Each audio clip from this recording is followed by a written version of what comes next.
Holy crap, Mark! What? I'm being attacked by dinosaurs. Oh, I thought you'd been eaten then, like on the toilet or something with my T-Rex. can happen. It's the last place you want to be if there's a T-Rex thrashing about the place, yeah, sitting on the definitely. can. I do like dinosaurs, but I'm a slave to demographics. So the people have spoken, they've demanded that we talk about some Jurassic Park / Jurassic World and whatever else toys. Yeah, and look, I understand that the network has its concerns. We did episodes recently which involved lots of blood and brutality, so they want something a little bit more inclusive and family friendly. So we're going for dinosaurs. I have prepared a nice Australian-sized beverage for myself tonight too. Is that big enough for you, Yanks? Excellent. Nice amber-colored nectar there. Yes, that's what I was thinking about just before the show. I was looking at it going, it's a nice amber color. And it's fizzy Nice white dino wine. It's not beer. I don't like beer. Yeah, well, it's just the right beverage to enjoy while we do our little look at our favorite Jurassic toys, Jurassic, dinosaur, prehistoric, Jurassic Cretaceous. dorks talking about dinosaurs. Yeah, we don't have to be completely official Jurassic. It could be generic dinosaur stuff too. Can be anything that's 65 million years old at least. Gets in there. Yeah. I was shocked to learn that dinosaurs existed before the Jurassic Park movie was released. Yeah. And everything that flies or lives in the ocean is not a fucking dinosaur. If you want to be technically accurate. Yeah, so looking forward to. It's been a while since we've looked at some of our toys because we did our favorite wrestling figures and Motu Origins figures. So it's good to be getting a look at some toys again. I think it's because like we obsess about toys all the damn time, and doing the show is kind of like a break from toys. Could easily be like every episode was toys. Yeah, it's good to jump around different topics. It is. It is. I'm loving today's thumbnail as well. Yeah, I had fun with this one, man. I thought I got to have some kind of like the warning, the danger, because there's the danger. There's always like crazy shit happening in Jurassic Park, just like Jaws or any other Spielberg endeavor. Things are gonna go wrong. I'd still attend the Jurassic Park if it existed, though. I'd take the chance. Yeah, it's a real gamble. Like I have full on anxiety like 24 hours a day, so I tend to do repetitive things like predictable things. I drive down predictable streets. I avoid the less risky intersections. And I think, man, would I go to Jurassic Park? Because I'd really like to see those goddamn dinosaurs if they're real. Would I chance it? Would I chance getting eaten on the toilet or like, decapitated or eviscerated or disemboweled by a bloody velociraptor? The main kind of thing that I'd probably stress about is just getting flights and traveling and stuff to get there. Yeah. But if I got there, I'd be happy. Yeah, but once the fences all go down and it's dark and it's night and half your tour group is dead and you're just alone with no food and no water. Yeah, as long as my man Dennis Nedry isn't working the Yeah. computers that day, everything should be Oh fine. yeah. He does get his own danger sign here because he is his own hazard in that film. I always knew Harley Race was officially JP. Oh yeah. I used to have a pencil case when I was a kid, the Jurassic Park, and it had that same JP like that on there. And because that's my initials, I just wrote S on the end, JPS, because that was my initials. It'll work. Yeah, that JP logo was like their go-to marketing logo for those Yeah. few years of merchandise. Speaking of marketing, a little bit of toy history here, and Mark's probably is going to know more about the actual 90s toys because I never owned any of these toys back then. I went to the movie, saw it in the cinema, loved it, went back and watched it again next week. I had the pencil case. I remember I had the Topps trading cards, and they had hollow foil cards, very fancy. But yeah, I got a cool book. I'll skip ahead one and come back because it shows the cover there. Jurassic Park: The Ultimate Visual History by James Mottram. My missus gifted this to me about a year ago, and it has all kinds of cool concept art, interviews, production history, and little cards and replica stuff, just like the Back to the Future and Ghostbusters books. It's a massive, massive hardcover book, absolutely worth its bloody weight in gold. And I think of all of those series of these visual history books, I think this is like the best one I've seen of any of them. Not just because I'm a dinosaur nut from a young age, but like the Ghostbusters one was great. The Back to the Future one was great. There's a few other ones. I saw this one. I was like, oh, man, it's so good. It blows the other ones away. But I'll read this bit of this crap here, and then we'll move on. So this is just a bit of context of what was going on with the companies, the toy lines, the marketing, yada yada yada. Action figures and other toys were always a big part of the Jurassic Park merchandise plan. And so early in the process, Brad Globe spoke to representatives from two major companies. I wonder who, Mattel and Kenner. Mattel demurred, the company deciding that Jurassic Park dinosaur toys wouldn't be any more marketable than generic dinosaurs. How ironic, considering how much they're pumping out now. That it could produce without entering into a licensing deal. He just was skeptical at why he needed to pay us, says Globe. Kenner, on the other hand, recognized that they made a shit ton of money from fucking Star Wars, and that's why this toy line wouldn't have existed, and movie toy lines in general wouldn't have existed without those. Recognized the full potential of the opportunity. Creating a toy line for a major studio release was nothing new for the company, which has already produced hugely popular action figures and other products to coincide with the original Star Wars films and Tim Burton's 1989 Batman. Yet, despite the obvious attractions of Jurassic Park, Kenner was aware that toy stores were already filled with a wealth of dinosaur products. That's an uphill battle. There's always, to this day, there's always generic, cheap dinosaur products of varying quality, but most of which actually look pretty cool. As Tom McGrath, general manager of Kenner Products between 84 and 2000 notes, how would we separate the Jurassic Park toys from those? Good question. In order to convince retailers that their customers would pay premium prices for Jurassic Park toys, McGrath and his team came up with an ingenious plan to brand each dinosaur, not unlike cattle in a Western film, the dinosaur hide with the letters JP. In every commercial, we would say, "Look for the mark of Jurassic Park."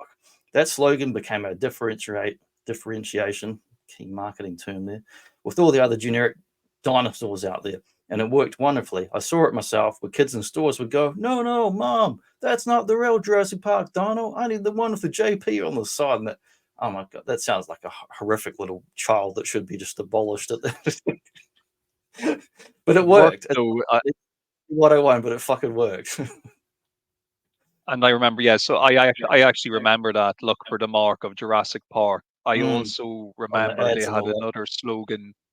They had one that said, "If it's not Jurassic Park, it's extinct." I believe was their Yeah, I other remember that little one too. slogan they'd go to. But it's Because you good look like marketing. that, Mm. it is good marketing. Because like you were saying, they they will and will always have competition from generic dinosaur toys. Like dinosaurs are an Cheap toy. evergreen toy.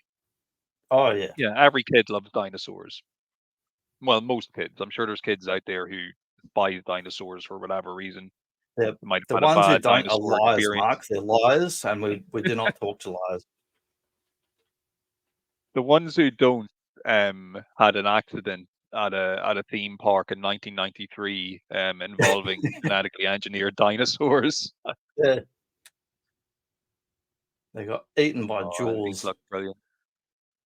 But yeah, in the same I book, love they did seeing a these. kind of fake reproduction little mini catalog. It's an actual fold out booklet, and they've got some really nice photos, which I'm guessing they dug into their archives here because it's got really good toy photos.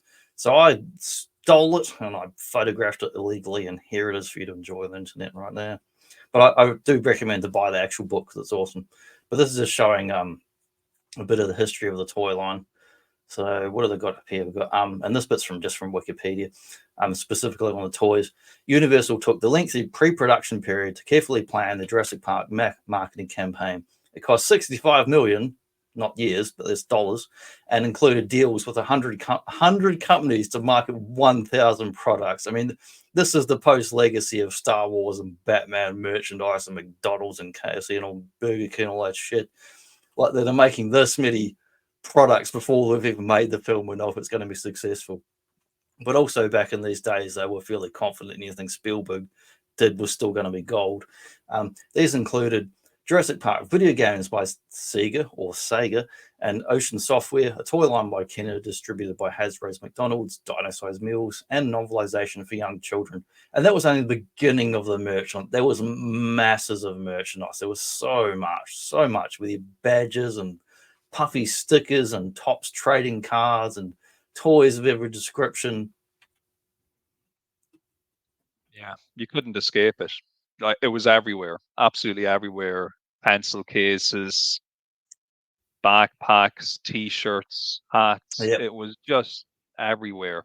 And even though we mentioned just now about how clever their marketing was with distinguishing their own product versus the generic brand dinosaurs, that did not stop there being a shitload of generic dinosaurs pushed onto the market around the same time. Because I do still vividly remember going into the Toy Master store, which was like our equivalent of Toys R Us, and before Smiths came to the country, and they had a big wall of the official Jurassic Park stuff, but then they had an opposite wall just filled with like generic, non-branded dinosaur stuff because they knew they I were saw the still going same to stuff sell a this load of week in a big dinosaurs.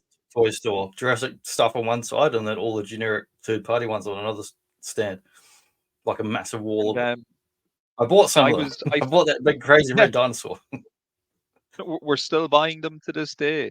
But you know, as a youngster, I must admit I did fall prey to the marketing because I did have a shitload of generic dinosaur toys, but I still wanted the official Jurassic Park ones. I just felt like I needed them to the point where You do need them, the Mark. You first need them to live on Christmas, oxygen. yeah, oh, I needed them bad, man. I need them more bad than anything in my life. But for that first Christmas that the toys were out, I got the Jungle Explorer Jeep and a few dinosaurs. I didn't want any of the human characters. All I cared about was like the vehicles and the dinosaurs because I figured I could just use my other action figures and stick them in the vehicles and they could Oh just be yeah. victims. Now, did I you just have wanted any quarter scale ones back then? Did you have Joe, or do you have anything else in that scale? I'll tell you who sat in my Jurassic It's Park Jeep Batman. where I want it to be Batman. yeah, Kenner Batman and Kenner Aliens Are you Marines were serious? the That's just yeah, fucking around. they were my like Jurassic Park victim squad, you know, because they're their only figures that like they could fit the vehicle perfectly. You know, they were like about four Yeah. inches, so it just worked 4.5 inches.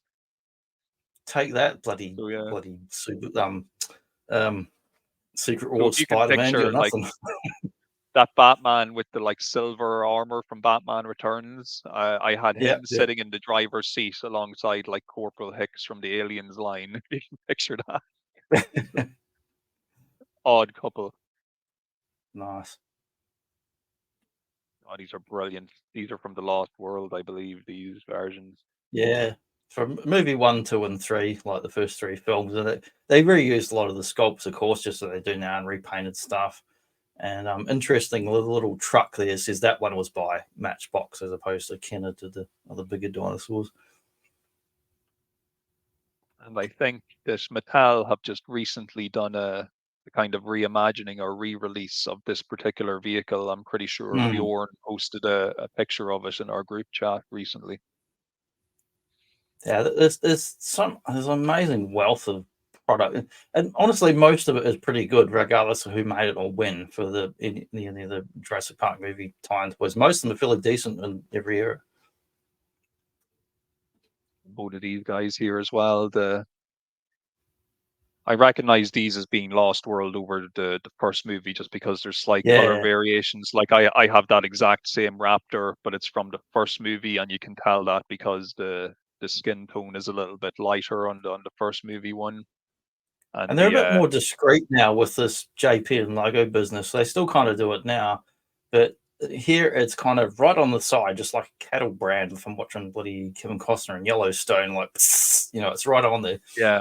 Now they kind of put it like on their, well, they're basically near their privates or underbelly. They kind of hide it so it doesn't kind of ruin the sculpt, and you can flip it over and look at it underneath where you would typically see logos or years of release and all that.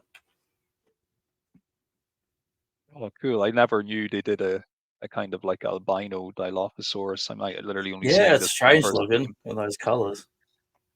Now I need it because I have the standard green one.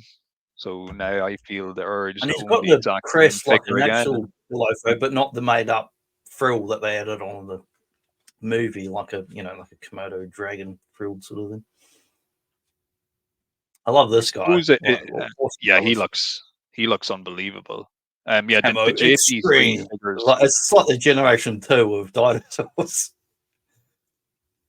If it's one, I suppose for want of a better term, if it's one complaint I had from the original vintage toys was the first 2 movie lines were the same scale, but then they changed scale for number 3. Like, so well, that's stupid. And that really bothered me at the time. It bothered me that the dinosaurs got smaller.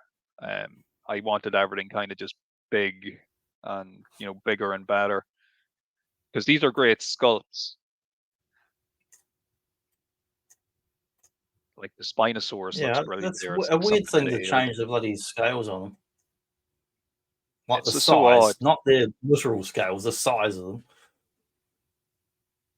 Yeah, it just I never really picked up much of the third film's merchandise. Now, obviously, I was a little bit older. I was in my teen years by the time it came out, but I never owned any of it. probably would have. I would have went for more stuff if it had been the same scale as the previous 2 movies. I just felt a little bit hard done by that they changed it over.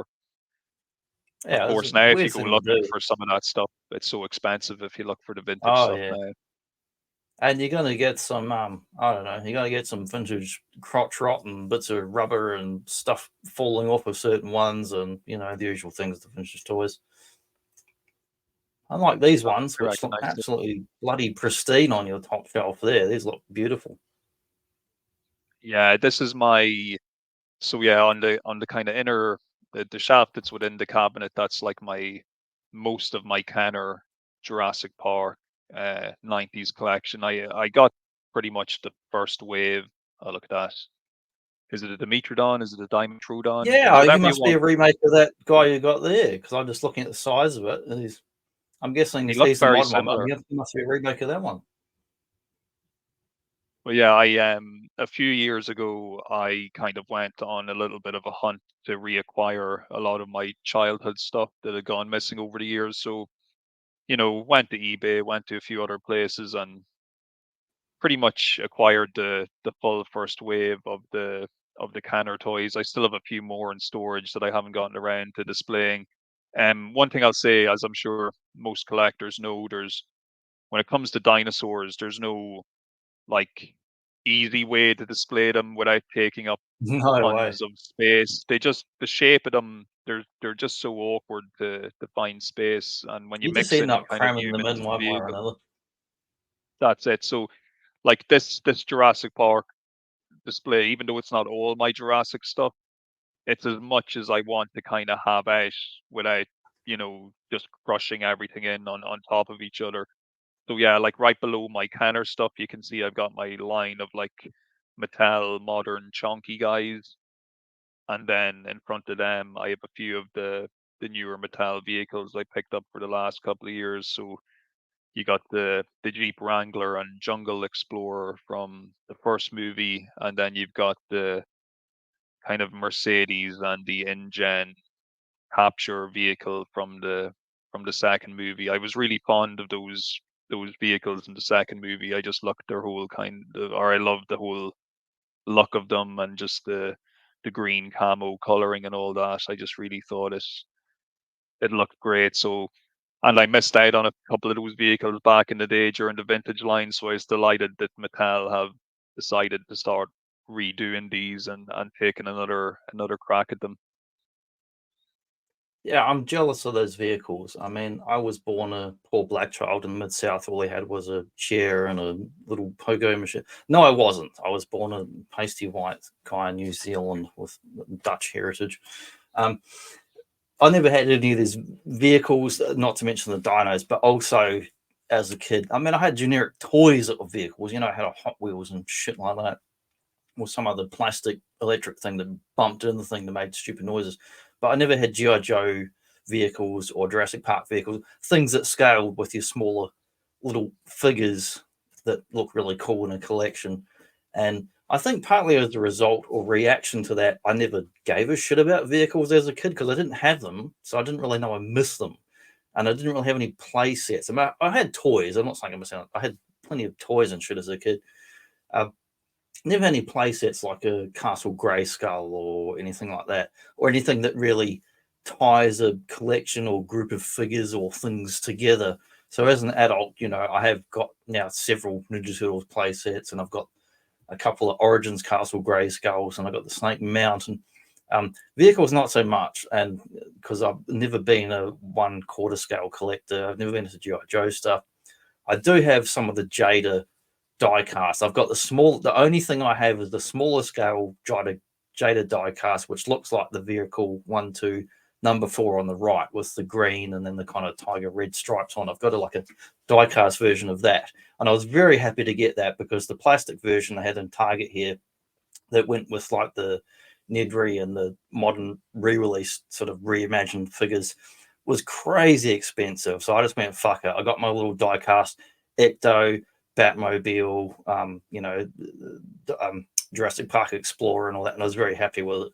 But so I'm jealous seeing these and seeing them all together as a collection. And man, those vehicles are going to get savaged very much by those T-Rexes on the bottom shelf.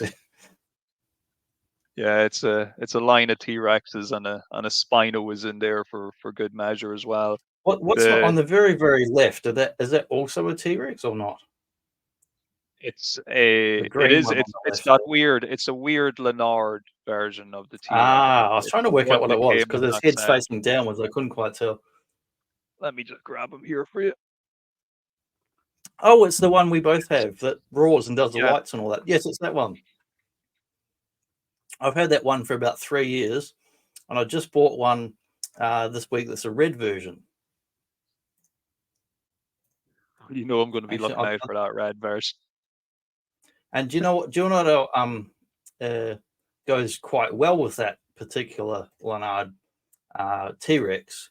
Because it's very different than the Jurassic Park T-Rexes. It looks more like something you'd see in like a Roger Corman film or maybe in a King Kong film. Check that out. Yes. Yes. Because on the The left is a V-Rex. Mattel modern T-Rex, a very different shape, head and skull. The one on the right is more like a 50s, 60s B movie. Both are awesome for different reasons. Both have good sculpt, good value. The Leonard one stands kind of upright, very upright, like they used to do skeletons in the old natural history museums before they started doing more naturalistic modern uh, displays of dinosaur skeletons. In theory, well, if they're actually running or hunting or crawling or jumping, they're going to move like a dog or cat or other things, despite having 2 legs. But yeah, I really bloody well love that toy, that Leonard one. Let's just get him off the Cool. screen again. I'm tempted to get there's a big Leonard gorilla that they have in Smiths as well. Yes, That I'm there's quite two. There's tempted. two. One's a knockoff Kong that looks like Kong. The other one is a cyborg gorilla that looks like the old McFarlane. I don't know, that cyborg gorilla that was in the early '90s Spawn comics. I forget the hell it's called, Yeah. but it's basically a ripoff of that. Yeah, they look cool. They look so cool. Once again, though, I they're saw very both of them big. again this week in a store that's been sitting for about 3 years. That's way north of the river here. I haven't been to the store in over 2 years, and the same shit's still sitting there. So I might end up going back and getting it if I'm at some point. Yeah, the longer are you like me where you could see something on the shelf like 9 times in a row, and then you'll go back that 10th time and just buy it for Yeah. like it just Well, like after a while you it's just cave. yeah, it's a mixed bag in Australia because if I go to Kmart, Big W, Target, chain stores, majority of their toy stock changes over every 3 to 6 months. So if something's gone, it's fucking gone. You'll never see it again.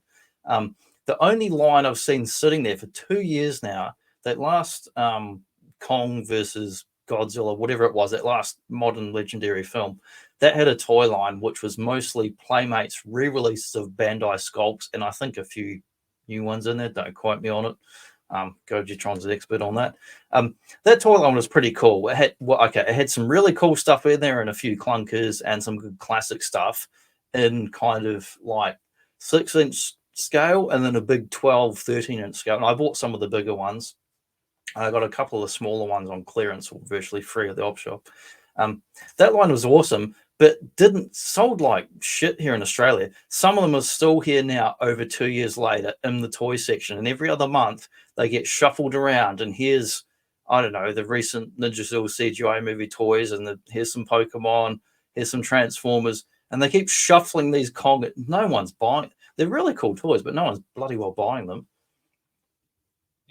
They don't want to drop the price too much because they know it is like kind of No, I in a got some way on clearance. I it's a got a couple of the smaller ones, and I've got that many. I went, do I really even want these at this point? But yeah, it's a mixed bag. There's a couple of toy stores here that used to be Toys R Us. I mean, there's two in my state. I know of both. One is nearly an hour's drive north of me. It's not that far in distance, but to go on the highways and lights and shit takes about an hour. The other one is an equal distance east. They're not near anywhere I go for work. They're miles away. I go once or twice a year. They have the biggest selection of toys because it was a true, and now it's called Toy Mate. Um, they've got a lot of old stock and shit that'll sit there for 2 or 3 years. They have a whole wall of just Leonard stuff that's big battle cruisers and those crazy box sets where you get like a bloody Jeep and there's a dinosaur and there's a ninja and there's a fucking piece of a gate and a sheep and there's crazy sets of all kinds of stuff they throw in there for good value. And they had a whole wall of Jurassic Park / World toys. And then you walk around the other side, a double-sided aisle, including the end caps, floor to ceiling. Like, I'm 6 foot, they were 10-foot tall, bloody shelves and ceilings and that. On the other side was all third-party, Leonard dinosaurs or just third-party ones, the Pico or Poco, or I can't remember the Pogo. I can't remember the other ones. do they sell Schleich? Is that a brand over Yes, there? yes. Oh, You yeah, can there's a find whole over here. section of it. No, that stuff's in Toy World and Toy Mate here, which Toy World is like independent stores, but they're across the whole country and they're smaller, but they've always got a big selection of Schley, like the full thing of what they've got. Yeah, I love their stuff too for the rubber Oh, they do dinosaurs. fantastic stuff. I think probably, I mean, for the overall sculpt and looks, like that Schley German company, who also makes Smurfs and whatnot, they do fantastic animals, birds, dinosaurs. Their entire lines are amazing, and I would probably say the overall best sculpts of just about anything. So Yeah, they here's a couple also of oh wow. yeah. Oh This man, is look at what's how above my head. If I look up right now, I can actually see what's in the photos. What's above my head if I look up there. I'm always amazed at just how big that Brachiosaurus toy is because Yeah, when you think I about chased like this there's bastard for 3 years to get one of them. Like I missed the first one they had in the store and it sold out. Then I tried to get it online. I had a pre-order for 6 months on Amazon, and with the week it came up, my account was empty, and they canceled my order and fucked me, and I couldn't get another one. They sold out. So it was nearly 3 years. This was the third reissue of that toy, which I believe they've now reissued a fourth time, or there's a lot of that third one around. Finally got that only about a year ago. And then this week I was out of that Toy Mate that used to be a True, and they had half a shelf of just those Brachios at half price. I was like, oh my god! I was tempted to buy another one. I'm like, well, I've got nowhere to put it. I don't need another one. And they also had that bloody owl bear from the Dungeons and Dragons. I paid $70 for like $20, and I went, oh, no, I don't need a second one. I know we're only talking about Jurassic stuff, but I am somewhat green with envy looking at all your Titan-sized Oh Transformers yeah, background there as I'm well. kind of a But just to Titan fetishist. At one point, I had all of them, but I've sold a couple. I've got all of them, but I sold a couple of them recently. but still, the Brachiosaurus towers above even them. Like it's such a I love big it. and Yeah, it's so impressive good. specimen. He's hollow So good. inside. He's just shells that go together, but the quality is actually really good. He's very stable, however you put him. And I was so happy to get that dinosaur, man. And these guys here got baby Brachio, baby Stegos, are kind of more Parasaurolophus. I forget the name of the flying dude, but he's meant to be on the ceiling. I've got to get up and hang up some more stuff up there. And I've got a shitload of other little baby raptors and other stuff out the back. And I couldn't even find them this week because I've got that much bloody tubs and shit everywhere. But I have an old photo from about I want to say 2 or 3 years ago. But yeah, there's some of my old raptors, and there's the two on the left are Jurassic Park ones. The green one is some generic company one, and then there's that black one from the I don't know, Jurassic World #2, where they're in that big mansion and they had I think it's called Indoraptor or whatever. And I call this picture Bricks Raptors. There was a weird gag with a friend of mine online who works as a security guard in the city over in the eastern states. And he'll post stuff online about now and then about, oh, the crazies are out tonight, or the religious nutters are out. There was someone out there going on about something for Jesus, and I was just posting some shit online with him a couple of years ago, and at the same time I've been watching Sons of Anarchy, and in my mind I combined these things. I came up with bricks, raptors for Jesus, like as a motorcycle patch on the back of a leather jacket, and that was kind of the inspiration for this image here. Was like bricks, raptors for Jesus. Where he's got the trident. seeing those Anchorman figures, are they NECA or what are they from? Are they I Mazco's or? cannot. I'll generally have to look that up. Like they're not NECA. I can't tell you who made it up. I never knew they even existed until I found them online by accident several years after they'd been out. And I'll tell you what, if you like Anchorman, you're gonna like this picture here. This is one of my most favorite pictures I've ever done of any toys on my shitty IKEA shelf with the dots and stuff. But you got Brian Fantana, and they're having a T-Rex off, man. He's got this brass knucks, and he's got the old bed knobs and broomsticks. They got the Leonard versus the Jurassic. Yeah. It's like the Anchorman fight scene, but with dinosaurs. What's in the T-Rex? Is there something? Oh no, it's not. It's something in the background. I thought that the T-Rex had I've just something in his shoved neck. something in his mouth because it's got that mechanism where it closes. So I'll just put a bit of That's right. cardboard or plastic gun in there to make it open so I can take the photo. And to keep Yeah, Grindhead Jim happy, awesome there's a picture. little plastic toilet in the background, and Brian Fantana is literally shitting himself. It's another reference to Jurassic Park when the guy gets eaten on the toilet. I need a Yeah, I toilet in forgot. that scale. I've got a whole bunch of those little plastic toilets. They come with like They're really fun for putting with like I don't know, Ninja Turtles or sewer themed things. But yeah, let's you got some more cool of the classics here. And is that another baby Brachio there in that little cage? I'm not familiar with that one. It is. So with the Jurassic line, when you purchased any of the human characters, they would come with a baby version of one of the dinosaurs. So I Ah, believe this little brachiosaur comes with Tim, so he comes with the brachiosaurus in a little cage. You can kind of keep him in. So he's a nice. I actually like the baby dinosaurs in this line because they actually Very painted nice. them, and they are nice. They're a little. They're a step above those minifigures you used to get with the old Ghostbusters and Ninja Turtles Oh toys. That yeah, would just be like or one Ninja Turtles. It'll solid be like color. one color. Yes, exactly. At least they actually went and painted details on these. There's no articulation, but they're still And quite nice. what's the human guy who's wearing all sorts of G.I. Joe looking bloody, I don't know, like flamethrower and gas mask? What's this? Who's this guy? You know who that is, Johnny? Do you know who I've that not. Is it is? Nedry or who is it? Yeah, it's Dennis Nedry. That's the Kenner interpretation of Dennis Do you Nedry. know? I was looking at the concept art and that visual history, and there was some sort of stuff that I think they actually based that figure on, where Nedry was some kind of, I don't know, big muscular looking dude, and not the old Seinfeld human character. Yeah, he looks and when you see him, if you take off the backpack and the gas mask and all that stuff, he just looks like a hitman or Terminator. He's just like Yeah, he dead does. serious face, Yes, sunglasses. I think he's one of the funniest figures in the line, just for all those reasons. And but I'm glad they went with Wayne Knight in the film as far as the look in that, because I'll hopefully watch Wayne Knight in anything really. I actually did it was like a series 2 or a series 3 re-release of some of the figures, Was he and Eco? they Was he Eco Extreme G2 version? kind of those type of weird, yeah, they inverted colors and changed things around, but they did give a few enhanced face sculpts to the characters, and they did actually do a Nedry Yeah. figure. Still has the same GI Joe body, but they gave him the kind of a fatter face and no sunglasses, and made him look a bit like more So he's like like buff the man actor. downstairs and chunky face upstairs. Yeah.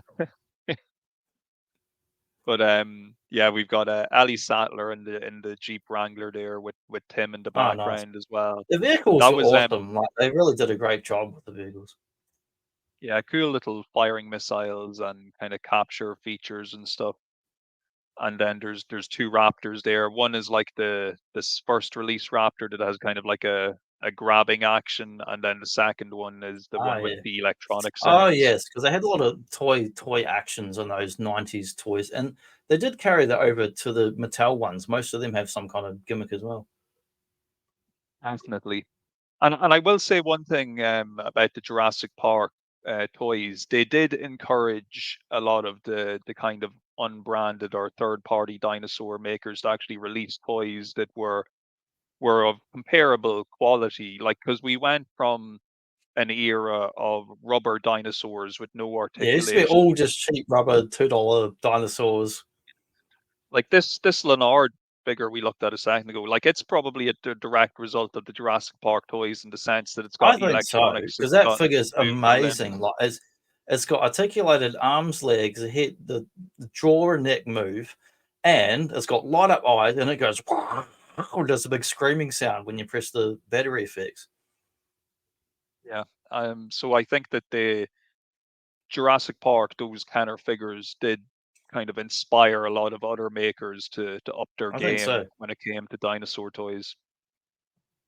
And you can still get loads of cheap generic dinosaurs around now, including the rubber ones, more generic plasticky ones, and then you've got oh, oh I've got one next to me on the floor. This is Zuru. Hang on, I'll bring it up so we can see a bit better. In the Zuru Robo Alive series, I got a Pteranodon thing, and I don't know if the battery's in there, if he's going to talk or what he's going to do. But like the wings can move a bit here, the head can move, the mouth can open. He makes it. Oh, there we go. He makes a sound,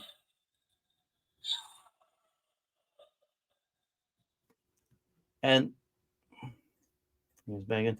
And this guy was like 10 Australian dollars. Like he's fucking, and he's 3 times the size of the little tiny, like here's a Dimetrodon next to him. I mean, this Dimetrodon cost about $25, and he's very nice, and I love him to bits. But like 10 fucking bucks for this crazy thing. Like that is like And one of the best brand, third party stuff.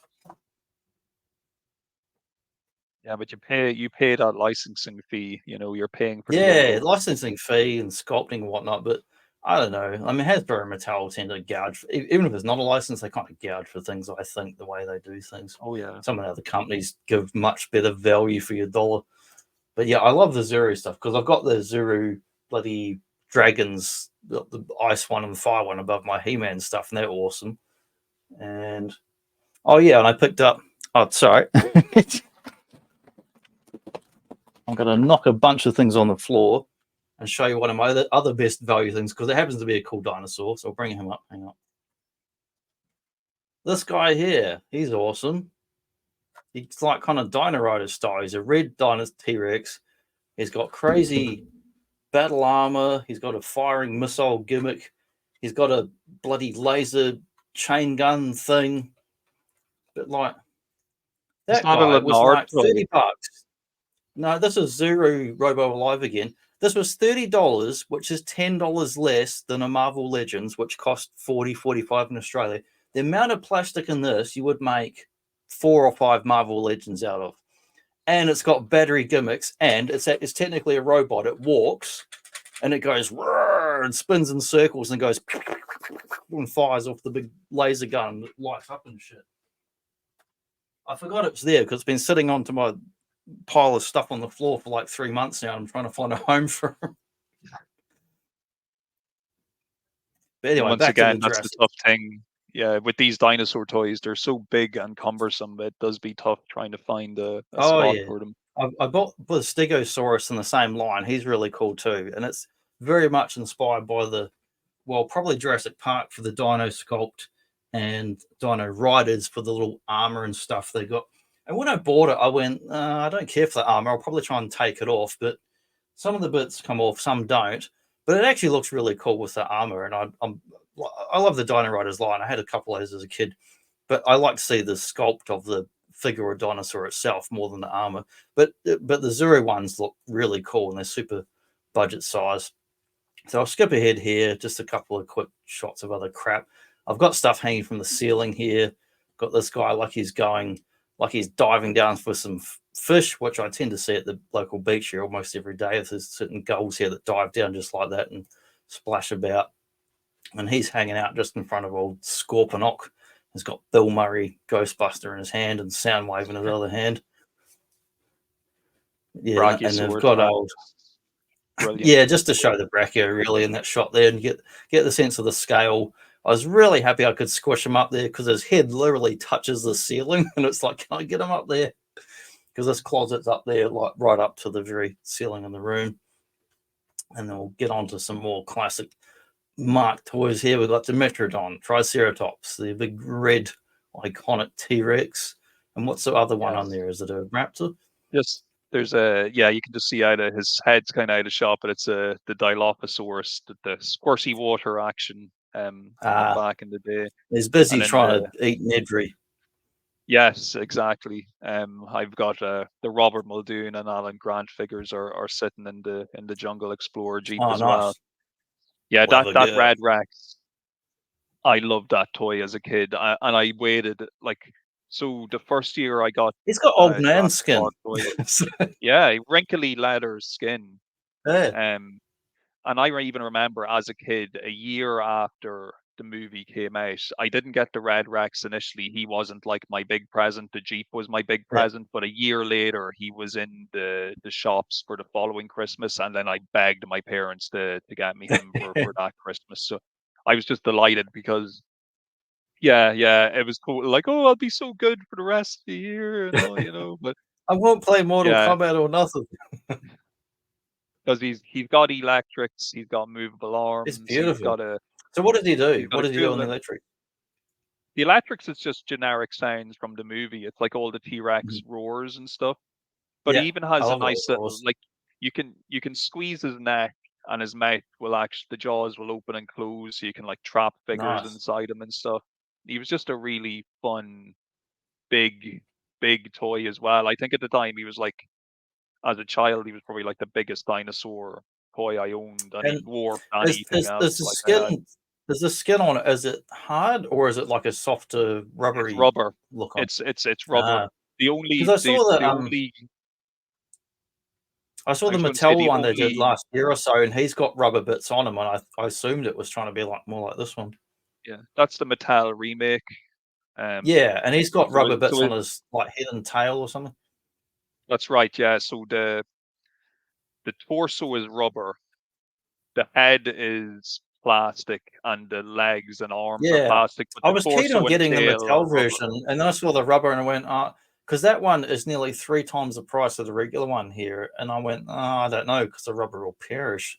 So is the rubber, but the rubber's kept up good on the Kenner one. Yeah, the Kenner rubber has stayed good all these years. Now, obviously, I treat it like a little baby, though, so it's not But you getting, know, it's got pulled oil out. on it like a stretch Hulk or anything. Yeah, it's like I've taken one or two photos of it outside, but for the most part, it sits in the shelf being looked Yeah, after. Whereas keep the it newer cool, keep it Mattel dark. one now, yeah, the Mattel one can take over as like the photo one from now on, since he's Yeah. younger and But fitter. he'll probably die But yeah, in 10 years because his plastics or rubber will perish yes, faster than this yeah, rigid one will. exactly. Yeah, he's of And inferior quality, no the doubt. Jeep has some kind of battle damage.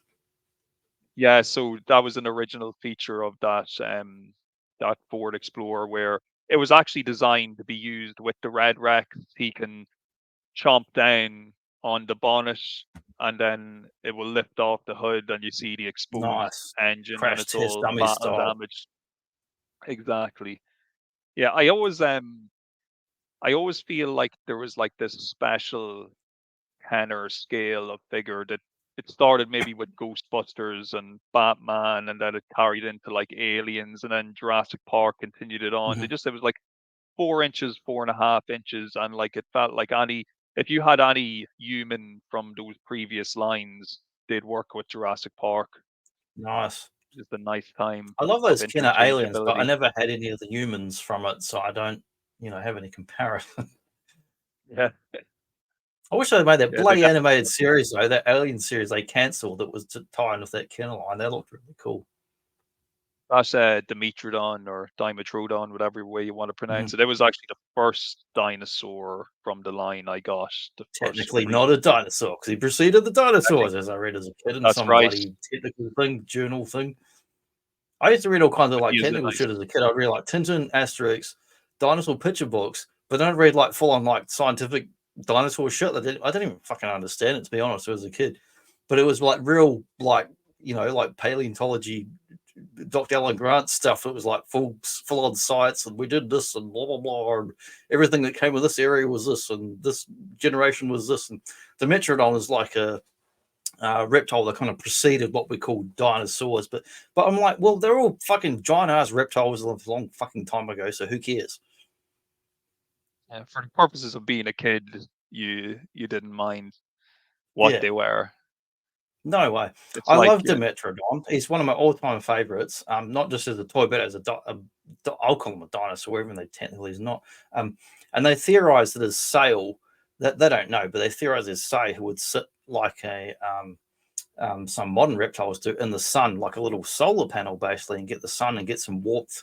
Reptiles being cold blooded, get some warmth into his body in the sun. So I loved reading that stuff like that when I was a kid. Cause I was a nerd even then at like age, 5 through 8 sort of thing. I agree with that theory. I have no scientific background or anything to give you my reasons Neither do for I. agreeing, I but it just makes read sense. boring It just books. it makes sense. It makes sense. He definitely wasn't using it for surfing or anything like that. No, So he's not using it like Stegosaurus or Triceratops herbivores for defense or anything, He's just been cool and stylish and going, I'm funning it up California surfing style. and the big Triceratops there in those pictures as well. She comes kind of on the other side. You can remove part of her body, and it's like battle damage, blood and guts stuff. Oh, That was the that really action figure on do that. you know that grossed me out? Like seeing those toys. Like, I mean, not as a kid, I wasn't like scared or anything, but like I love horror movies. I watch fucking Clive Barker's Hellraiser all day. You can fillet a human, I don't give a shit. But when it's an animal or a dinosaur, which are reptiles, but I think of them like animals. They're beasts and whatnot. They're innocent. Um, don't have a human consciousness. When they had these battle damage, but I just felt bad for them, even though they're toys in its movies and the fiction. I'm like, don't hurt them, leave them alone. the way I always rationalize that in my mind, because I'm a very similar mindset to you with these things, Johnny. So Fred Flintstone, I you want could a dinosaur steak. I could handle dinosaur on dinosaur violence the way I could Yeah, handle that's animal on okay. But when animal it's a violence. If it's the human natural, coming in, yeah, if exactly, if it's the natural world at work, I can accept it. I'm okay But with that. Yeah. if it's a human hurting them, I can't deal with it. Coming in and hunting the bloody Loch Ness monster or Jurassic Park 3 when the guy's like hunting the dinosaurs and leave them alone. Why? Don't Leave them hunt them. alone. Leave them alone. Let them mind their own business. Yeah, I was happy Awesome that shot Alan here Grant with the guys in missed the his Jeep. shots.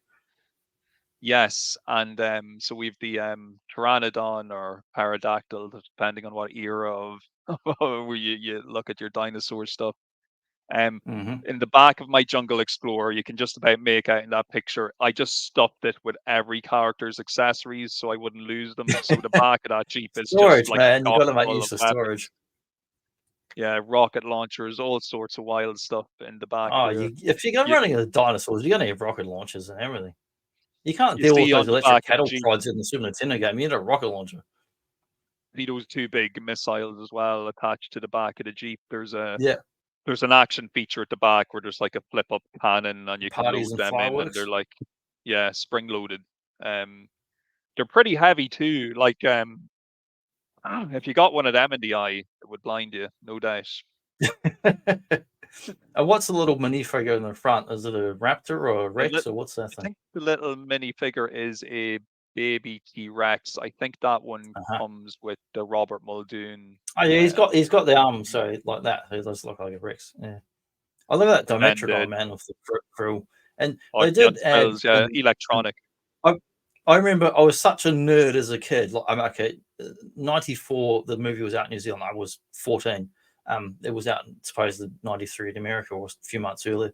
The Metrodon had the crest on the top like this. The frill was something movie flourish they added in that was not part of the actual historical fossil record of the dinosaurs. And I was such a nerd watching it when it came up and went, well, technically, Dilophosaurus didn't have a frill like that, but it's cool. It works in the movie, and they're genetic freaks, and Jurassic Park dinosaurs are whatever they want to be.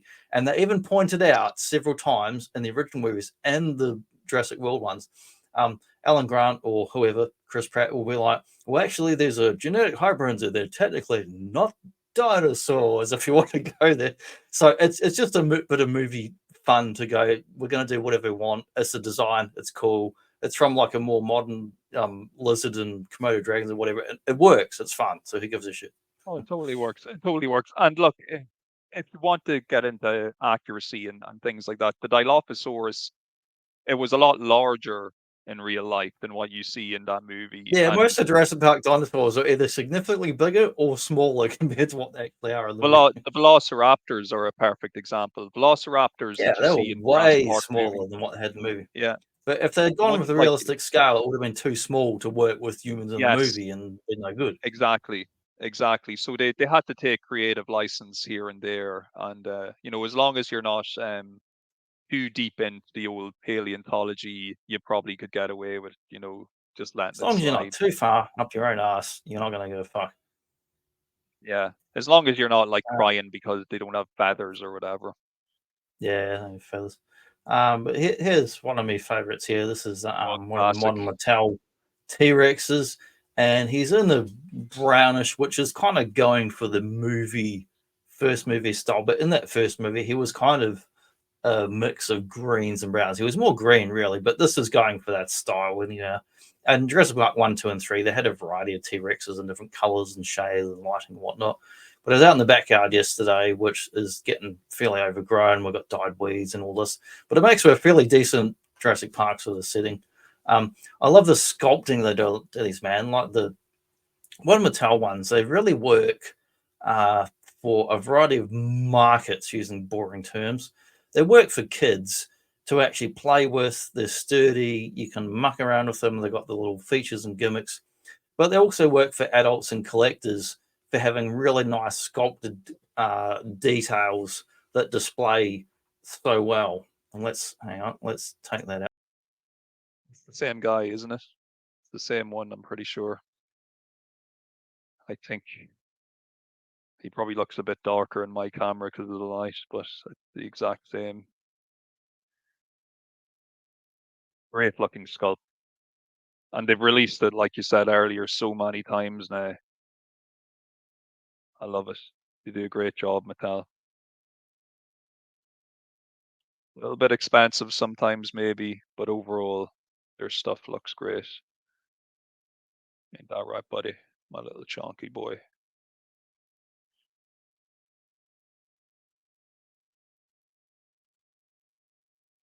Jesus. Like, I want to get that one from the last 6 months. It's kind of an albino tiger stripe version of this, but it's like nearly triple the price of what this was. And I'm like, why? It's ridiculous. And I'm only showing it. I'm not going like, oh, look, I have it. But the only reason I have this one is because he's on sale. And I love those little dark patches around the eye. Like, how good is he? Yeah, he's a nasty looking dude. Tiger stripes. Awesome. I love those tiger stripes, man. I really want one of these. Even if I have to buy it at full fucking price, I will get. There's actually loads of these on several stores in Perth, so I can sit back and wait 6 months and see if they go on sale. But I do want one. I do want the beautiful, beautiful version. And there's that mouth gimmick. That is the thing. Like, I know I kind of said it briefly there. They are expensive, the Mattel stuff. Like, there's no denying it. And sometimes you just have to find that balance of just being patient enough to wait for the prices to drop. Some things, you might run the risk that it will disappear, but most of the time they're real pain to next year. Yeah, exactly. If you're just patient, I will say that even overpriced, I do think in modern toys that Mattel Jurassic Park / Jurassic World / whatever that kid show is, I think they're actually worth it in relative comparison for inflation and toy costs and plastics and blah blah blah, petroleum. They do. I think the Jurassic Park overall lines over the last decade are one of the best things they've done. I think it's better than Masterverse. I think it's better than Origins. I think it's better than fucking Barbie or just about anything else you get on the toy store. It's better than Marvel Legends. It's better than Spawn shit. It's better than McFarlane's DC Multiverse. You get beautiful sculpts, good action features or gimmicks that don't ruin the sculpt or don't ruin the toy, that work for kids and adults. And there's so many of them out there that you can go out and pick up a variety of stuff, and you can just pick and choose your own collection, like, to get everything to be crazy, because there's an amazing amount of releases. I think it's one of the best modern toy lines, full stop. And I'll say that as a guy who's been in toy stores every week since 1988. I've been in a fucking toy store looking at whatever's on the shelves up till like 2 days ago. Whatever's out there, I'm looking at it. Yeah, and before we get on to this one, I will actually just also add in. So we talked about the original Kenner run, and we are talking about this Mattel current run. We are forgetting this in between. Hasbro put out Jurassic World toys for the first movie, and they were fucking shit. They were terrible toys, and I'm so happy that Mattel. I don't know if I saw them. I know they did, but I don't know if I actually saw them or not. Oh man, they're just so cheap. You can see screw holes showing on the front of the figure, and there wasn't any human characters. The vehicles were tiny, and it didn't matter that the vehicles were tiny really, because there was no characters to drive them. It was just a bad line and really poorly approached. A lot of the dinosaurs just looked very kind of childish and kiddish. There was no realism to a lot of the designs that they put out. I just thought it was a really poor line. And look, you're looking at a guy who'd buy dinosaur figures and toys at the drop of a hat, and I bought zero from that Hasbro Jurassic World line because everything I looked at was overpriced and just looked pretty shite. I'm looking at a couple of quick ones on Google and eBay now, and like, I have to agree, they just look fairly garbage. I probably did see them in the stores, but wasn't buying any particular Jurassic dinos at that time. I remember I did start buying the modern Mattel ones when I saw some sculpts on the shelf where I stopped and looked, did a bit of a double take, and I was going, oh, dinosaur, $2 dinosaur, $5, $40 dinosaur. There's too fucking much. And then I stopped and I went, hang on, the face, and I pressed the thing and the jaw, and it's got a thing on the arm, and went, oh, that's actually really beautiful. And you kind of walk around the store and circle back, and I'm like, I don't know if I can leave the store without buying at least one of these and kind of take it home and mess around with it. Like Mattel really blew it out of the fucking ballpark with the quality of their ones. But yeah, those in between Hasbro dropped the Hasbro ones ball look and fairly Mattel picked horrible. it up. Yes, yes. So this one, sorry, Hasbro. I believe, yeah. that I think it's called the Thrash and Pro T-Rex is the T-Rex in Oh this yes, picture. yes. They had these on the He's store and here. he has a gimmick. He whips his tail and all that good stuff. Then the human figure in this picture is actually Keith Postlethwaite's character from The Lost World. Number His 3. name is Roland Tempo. He's the guy that goes hunting them. That's right. That's right. And the Jeep is just the I'll Jeep catch from him the for you, first head, movie. tail, and everything in between. Yeah, the head, the tail, the whole damn thing. I know that's a line from Jaws, but who cares? Yeah. Do you know Yes, there's yeah, a I was really just awesome? Did you watch? I'm just going to jump off topic for a minute. It's still fucking dinosaurs, so relax, people. Okay, so Jurassic World, the first one with old what's his name that was in bloody Guardians of the Galaxy and all that. The first one of those, at the end, do you remember? There's a T-Rex comes out of the gate. It's only briefly in the film, and then they have the oh Jesus, what's the big bloody one that's in the water? The giant. It's like a giant crocodile. Yeah. I I have know that toy exactly as the well. one. Mosasaurus. I have that toy at the back. Mosasaurus. I couldn't find it today, or it probably would have been in here. Because I haven't taken any photos of it in a couple of years, but that's one of my other favorites. There's a really cool, clever reference.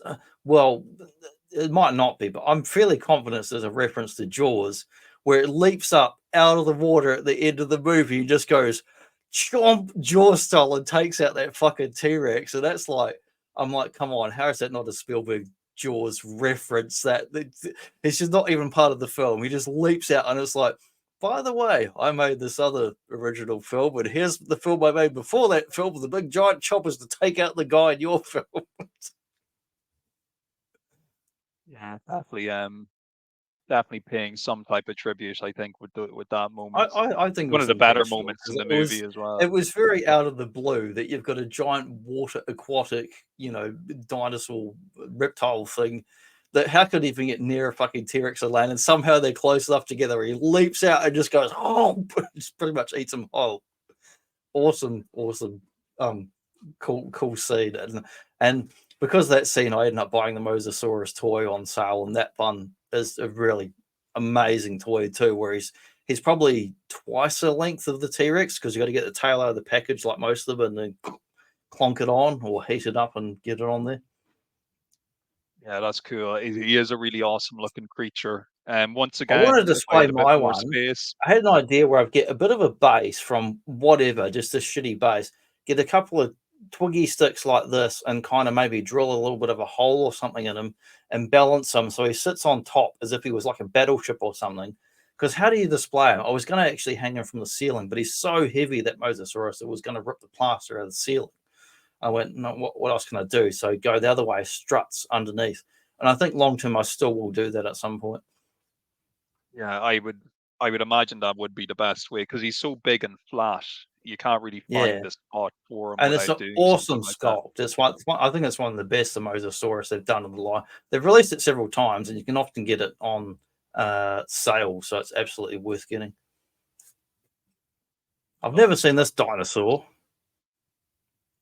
A three-horn, as they called them in Land Before Time. Yeah, the old three-horn, Land Before Time. Awesome movie. Ignore the sequels to Land Before Time. Go back to the original, people. This is a great looking figure right here. It's Yeah, this is one of the Hammond collection ones. I was very lucky that this actually turned up in a local store and I didn't have to buy it online and pay the old Australia import tax and other bullshit. Beautiful detail on the sculpt. horns. Yeah, and you can see it really goes. See all the little bumps and ridges and all that. If we cycle back here a minute, it's going back to this figure here, because they're going back to that original look for the first film, first Triceratops. And anyone who's watched the film more than once or gives a shit about nerd stuff, Triceratops in the film, you don't see it up and walking around. You see it lying on its side and it's sick and it's going like groaning in pain.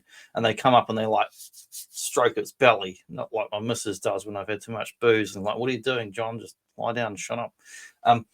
And I forget the original reasons why it was lying on its side, but I think it was something to do with like budget, technical limitations and whatnot.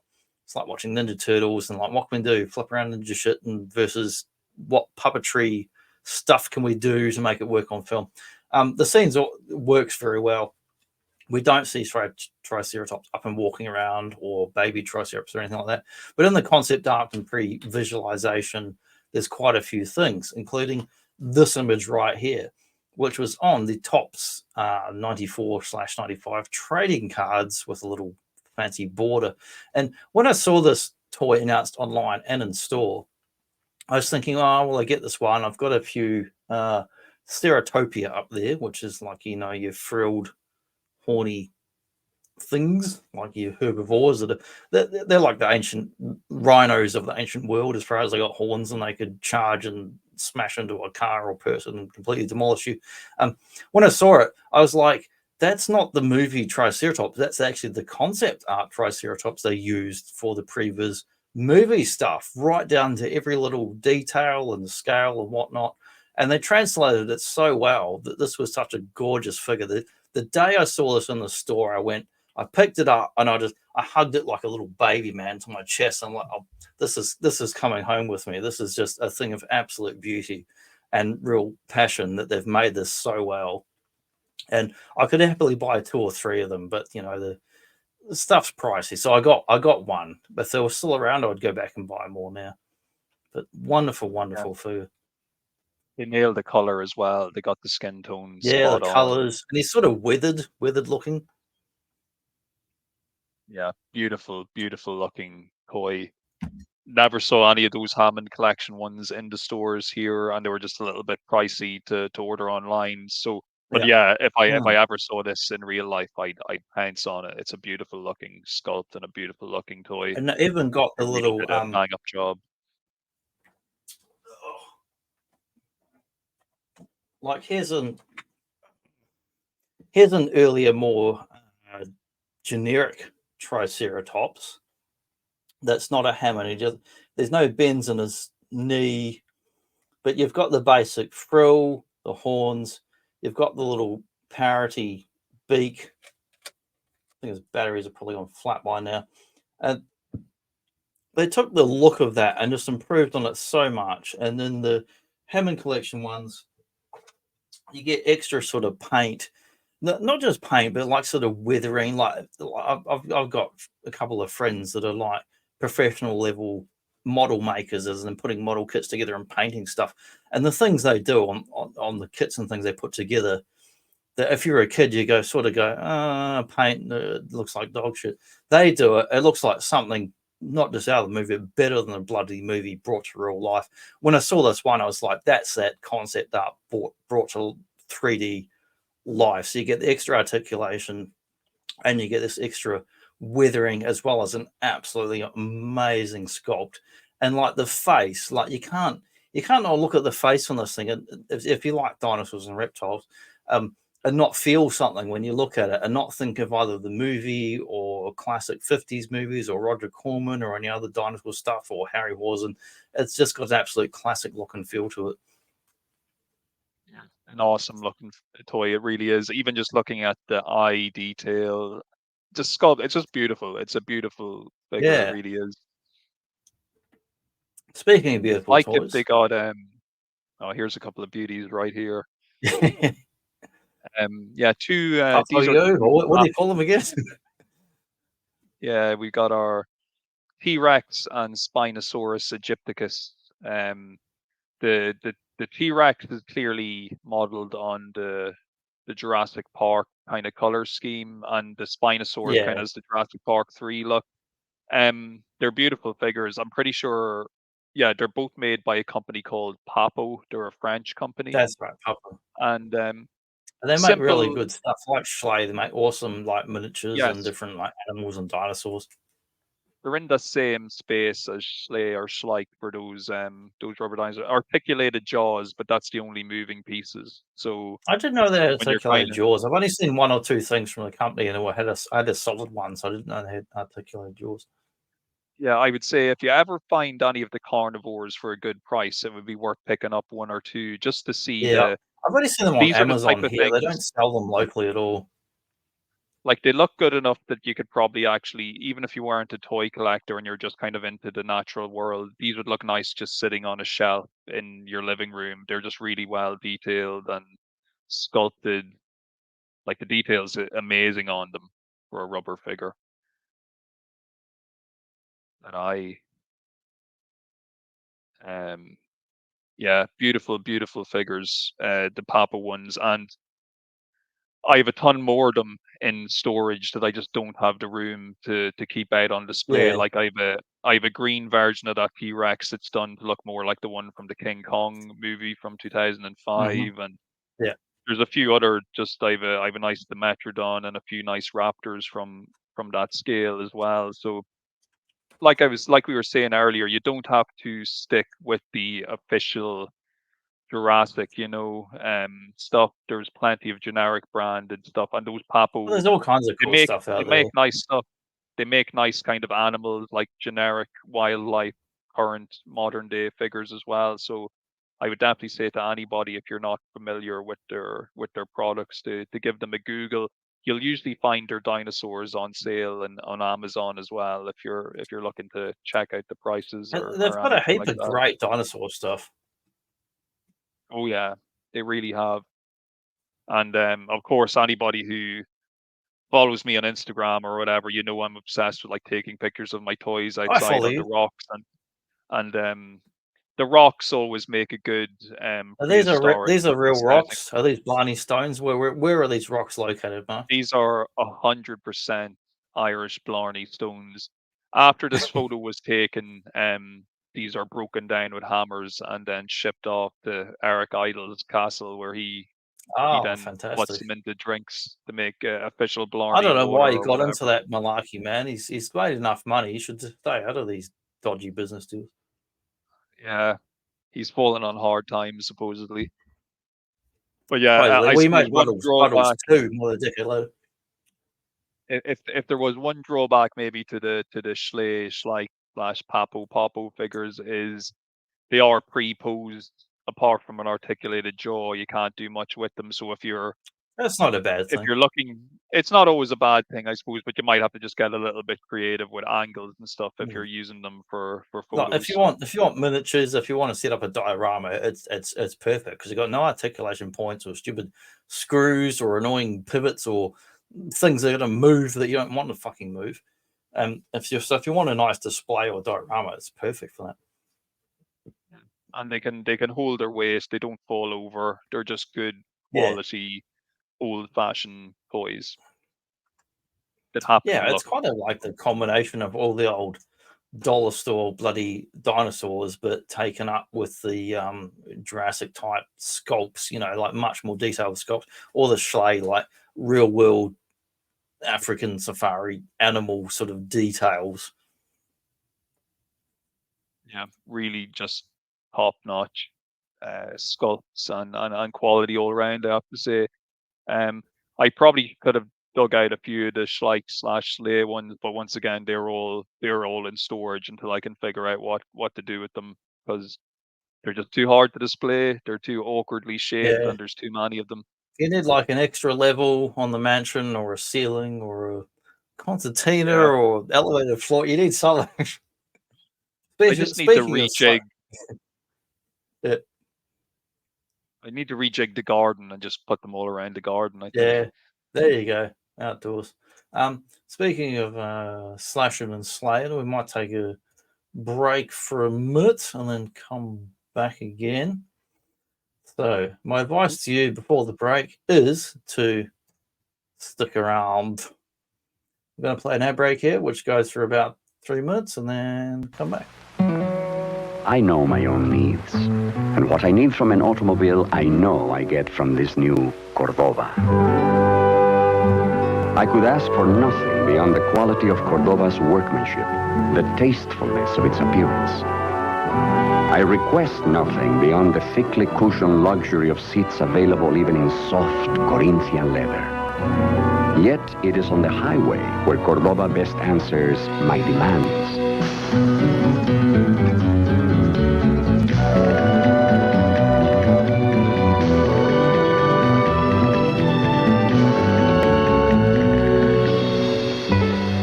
I have much more in this small Chrysler than great comfort at a most pleasant price. I have great confidence, for which there can be no price. In Cordoba, I have what I need. What makes the system of stars eternal is its unending reliability. Man strives for such reliability in the things he creates. Man has created this. Magnavox Star System Color Television. Newest achievement from the mind of Magnavox. Designed to give you the clearest, most brilliant picture, the highest technology, and the single most reliable electronic system in Magnavox history. Star System, the eternal Magnavox. Someone just asked me why I wasn't flying the plane. And you said? I'm not the captain. Anyway, we're on vacation. Can't they tell we're on vacation? Well, why does that look familiar? Because we've been there. I like it better here. Frequent flyers like the future on Western Airlines. It's the only way to fly. Only? What a novel concept. Why buy just a video game from Atari or Intellivision? Invest in the wonder computer of the 1980s for under $300. The Commodore VIC-20. Unlike games, it has a real computer keyboard. With the Commodore VIC-20, the whole family can learn computing at home. Plays great games, too. Under $300, the wonder computer of the 1980s, the Commodore VIC-20. Coming soon, Commodore brings you Gorf, the Wonder Arcade game, and Omega Race in home versions. Commodore. Something's coming up the plumbing for Luigi's in a bind. Giant turtles out to get him, creepy crabs are right behind. Fighter flies, jeepers, yikes, they're all coming out the pipes. Mario, where are you? It's Atari Mario Brothers with Mario from Donkey Kong, his brother Luigi, and lots of crazy creatures. And it's twice the fun when two play at once, because you need all the help you can get. Mario, where are you? Mario Brothers, new from Atari.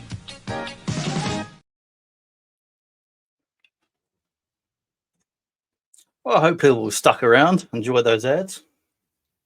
Yeah, I really want to play Atari Mario Brothers now. I do too. Did Atari make Mario Brothers? I always thought it was Nintendo, but I guess I was wrong. All I know is William Shatner says I should get in a Commodore, so that's what I'm going to do as soon as the stream is over. I actually had a VIC-20 and a Commodore 64 back in the day, so the VIC-20 was fucking shit. 64 rocked. Yeah, big time, big time. Love the Commodore 64. Yeah. Hey, let's come out. If you don't know what a tape is, look it up. On a 64, you put them in my head.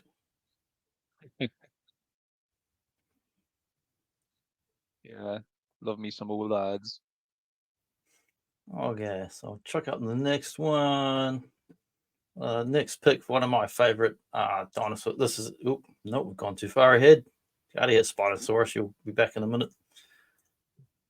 Modern Mattel ones, we've got on the left, we've got a Stegosaurus that they've done at least four of these, including an albino looking one. I just wanted any of these big Stegos, really, because it was hard to get them in the stores here. They'd have stuff for a few months and be gone. Then there'd be a whole new wave of other stuff and repaints. And I'd be watching I'll be watching like Talker art, and he had so many these fucking dinos, man. He'd got up on that top shelf. He'd be like, "Showed off. I got this one. I got this one, and this variant." And I'm like, I just want one of those bastards that he's got 4 versions of. I want at least one Stegosaurus, because if you're a classic dinosaur fan, you want a T-Rex. And I'm talking pre-Jurassic Park. If you've read books or visual whatever as a kid, you want a T-Rex, you want a Stegosaurus, you want a Triceratops. Like, there's 3 all-time classic dinos. So I was so happy when I finally got a Stegosaurus, and it's sitting up on the shelf up there. Although in my mind, I kind of thought it's probably a female one. And when they released these little baby Stegos, and which I think was Hammond Collection again, because they got extra articulation, like elbows basically in their 4 limbs, really beautiful. And same as when they did the Gallimimus, I ordered 2 of those, because what do you see in the original Jurassic Park? You see Gallimimus is running, jumping over logs. You want 10 of them, but what can I afford? I can get 2 of them because the prices are stupidly high. So baby Stegos come out. I thought, get 2, put them with the mama Stego. And I was so happy when I got those baby Stegos, man. So they're up there with some of my all-time favorite dinos. And, you know, the colors are different. That's fine. Genetics, whatever. But they're absolutely beautiful, beautiful toys. It looks so nice. And I don't know. I look at them and you think like the mama Stego, their maternal instinct, these babies, they're reptiles. And you think of reptiles being like, oh, they're all rough and tough and rumbling around. But no, if you go back to genetics and DNA, a lot of the same shit that goes into any kind of brain and genetics, it's in just about everything that lives, as far as like mammals, reptiles, whatever. I watched a video last year on YouTube of a guy who was an underwater scuba diver, and he's seen the same shark for 2 or 3 years underwater. It comes up to him and it nuzzles him like a cat and gives him cuddles. And he's like, it's a fucking shark. It's fucking reptile brain sort of creature that wants to eat you. And it comes up to him because it actually recognizes him, gives him little cuddles. So seeing these little baby Stegos, man, it just sets off every kind of good thing that you can fire off in your brain. I think I had to pick these up when they came out. Yeah, I actually, a lot of the baby dinos, and especially in the modern Mattel line, they are very cutesy and adorable, I have to say. And it's nice having that, though. Even in the display, it's nice kind of seeing like a family setup and the as well. scale as well. Yeah, they just work well. I wouldn't even worry too much about the color, because for all we know, Daddy Stegosaurus was a different shade of blue or whatever. Yeah, so, yeah. you know, dinosaur colors are always up for debate or different interpretations in any kind of art, or whether you're going full fossils and history, whether you're going fantasy art. There's just all kinds of colors and things, interpretations of dinosaurs. You mentioned there as well about being like a kind of a bit of a dino nerd or whatever. You want the kind of Stegosaurus as one I of those. was. It was a hardcore like Asterix, Tintin, dinosaurs, like ages 5 through 10. Before I discovered Marvel Comics or Batman or any of that shit, that was all things I was into.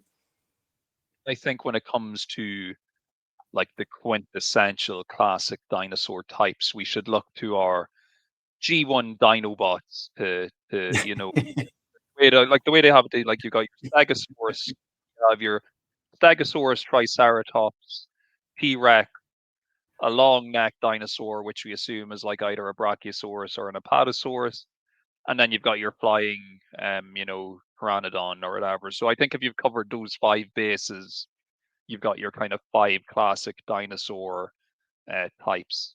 Loving seeing the King Grimlock there on your t-shirt, looking very, very swanky. Me Grimlock King, me and best, but that Optimus rule for now. Yeah, it's only but yeah, dinosaur they on a nailed it. t-shirt I own, so I put it on. They have one good Jurassic Look, Park I'm wearing a Star Wars one. It's got nothing to do with anything. They got one good one up the shop, but it's a terrible price. I'm waiting for it to go on sale. It's just like Jurassic Park 1994, the big T-Rex on the face of the gates. If it goes on sale, I'll get it. It's with the pajama set and pants and other boxes and other shit. Just give me one fucking shirt that's affordable. T-shirt. Yeah. They do actually have it, JB Hi-Fi. You can get the classic JP circle logo thing. So I'll probably get one of those at some point, because they've got that She-Ra t-shirt.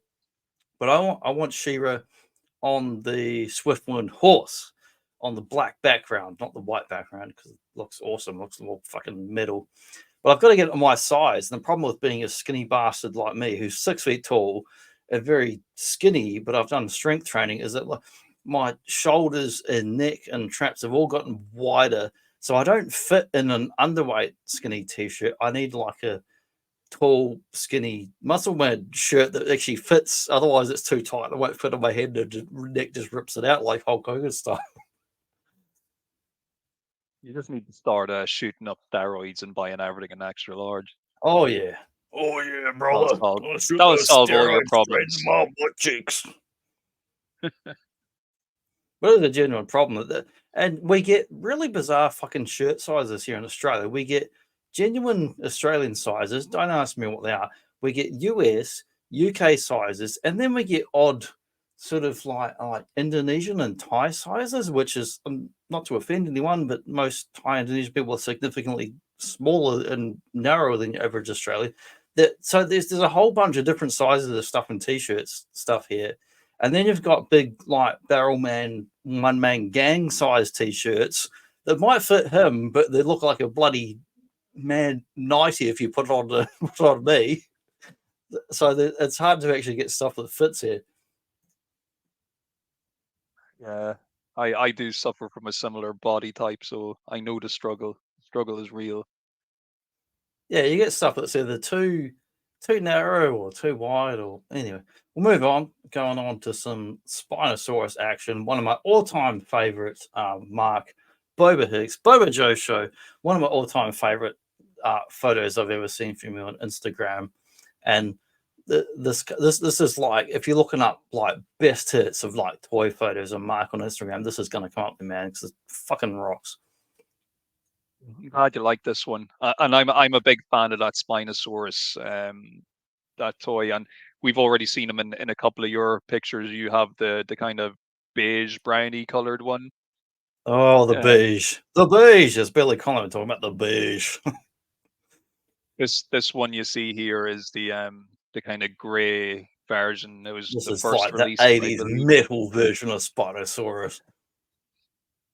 And once again, we see good old hunter Pete Postlethwaite ruling tempo. He's always getting himself into hot water. If only he'd just leave these dinosaurs alone and stop trying to shoot them, maybe they wouldn't be trying to murder him all the time. I think in that scale too, he could also work as a double for the Muldoon from the first film. Because you can't, in that scale, you don't really know who it is. Yeah, and he's got they wear very similar gear. They've got the same type of hat, shirt, and all khaki all the time. Yeah.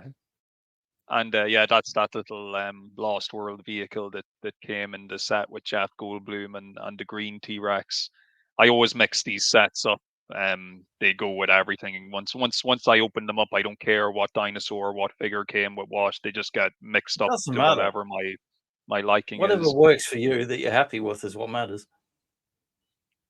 But the big Spino, he's kind of like the T-Rex in the sense that you have to jab things into his mouth to keep it open. I think when I was taking these photos, I had like a bit of a twig that gimmick jumped into his mouth. Like a Muppet. Yeah, he's got that chomp gimmick. He's a big ass figure though. Like he's a little bit bigger than any of the Rexes they'd put out in a similar scale. Like he's a chonky boy, no doubt.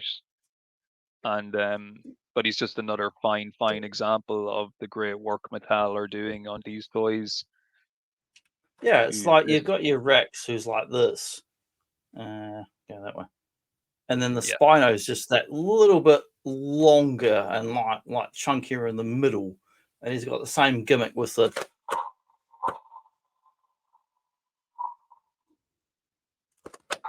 he's got jump and stomp action going on. It's got all that business. Like I have this one. I got several Rex. I have this one I have versus the Spino, and sometimes I open the jaw of each and I jam their jaws into each other, like they're literally like biting each other, like this. Either that or they're having a really intimate embrace because they love each other so much. We don't know what's going on there. Don't know. But dinosaur sexual relations. We don't know what's going on back there. Yeah, it's just a great toy and another kind of shining example of the Mattel kind of toolers doing great work with these dinosaur sculpts. I suppose for me, like with Yeah. the Spinosaurus, I remember the first time watching Jurassic Park 3 in 2001. I was really, really pissed off that the I love that movie. Spinosaurus killed the T-Rex. I just I got really upset when the T-Rex was killed by the Spinosaurus. So it kind of cemented the Spinosaurus as like a powerful end of level boss in Jurassic Park lore for me. But I'm constantly relitigating that battle between the green T-Rex and the Spinosaurus, and usually in my toy room, the green T-Rex wins just for justice to prevail. Yeah, The before I original move on to chunk your beats next, the new chunk. before I move on to the next awesome photo, they did a weird thing in Jurassic Park 3 with the Spinosaurus where it memorably appears in the first quarter of the film, comes stomping out of the forest, not unlike the T-Rex in the first film where you hear the big boom, boom, boom, like thumps, like vibration on the ground. You know, a big motherfucking thing's coming towards you, whether it's Kong or Godzilla or Spino or T-Rex. Something's walking and about to eat you whole. It comes walking out of the forest, and when you see it, it's absolutely massive. Like it actually kind of dwarfs and stands over a T-Rex. Whereas if you go back to an actual real life Spinosaurus, they were smaller than the T-Rex and they would hang about near rivers like a baryonyx and go for like fish and be kind of like part land, part aquatic, and go in and fish about and eat stuff with those big long crocodile style jaws. But whatever, they took artistic license with Jurassic Park 3 and it works. We get a big cool like Kong versus Godzilla style battle between Spinosaurus and T-Rex, which works very well. And if you've got a Spinosaurus that's going absolutely mental on you, what you want to do is get some of your robot foot ninjas, get some ropes and rope that bastard up and try and just like tame him, keep him down. Yep. Sometimes you just got to do it. This was actually inspired by Turtles in Time, you know, the old Turtles in Time video game. Oh yeah, I've only played through it a million times. Even though obviously you don't ever see foot soldiers trying to capture dinosaurs, we do get numerous instances of them riding in on dinosaurs. So I kind of thought in my head, how did they capture these dinosaurs? I'm sure there was a process. It's like And cattle. that's They how, rope it up. They've got the prod and yeah, big you just apple, gotta, 3 a.m.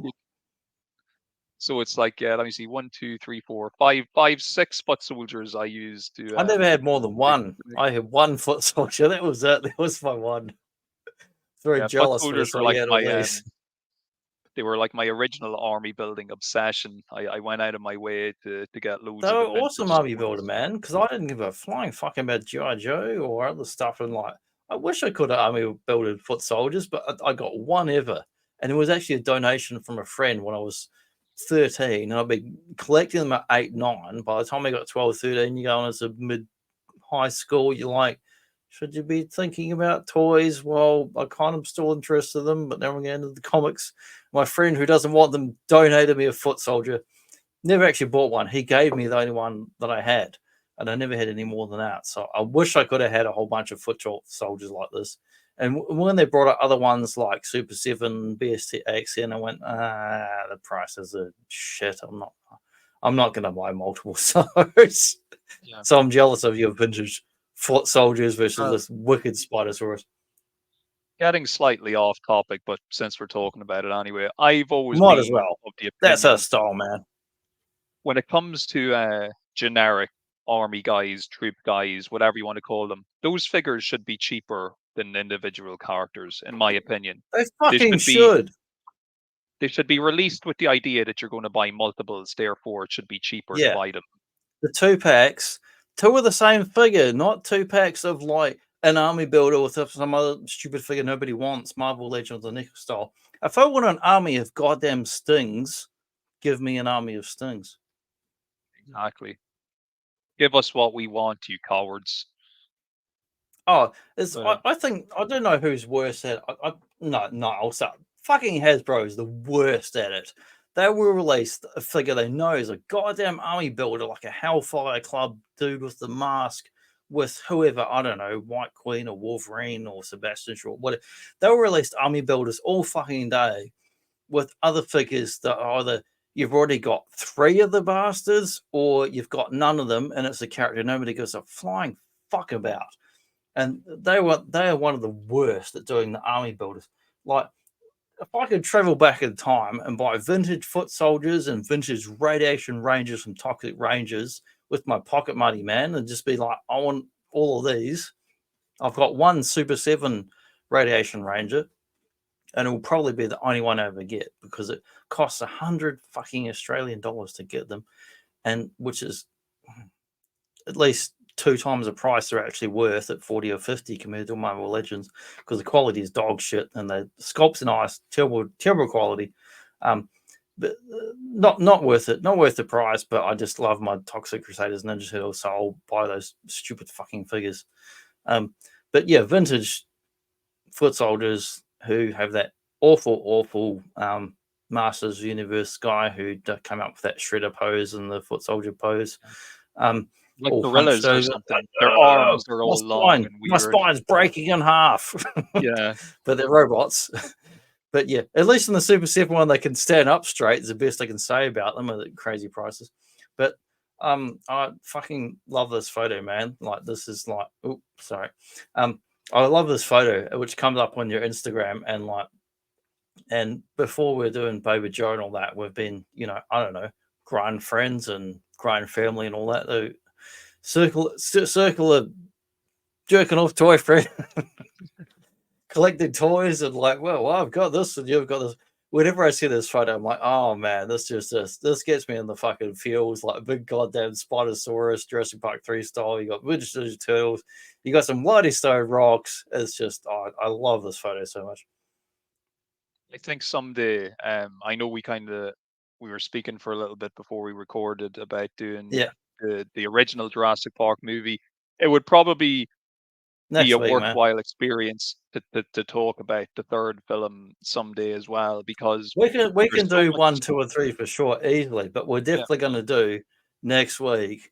And this is fucked up the schedule for the next 2 months, because we're doing Jurassic Park next week, a week from now. That's happening. Come fucking hell or high water.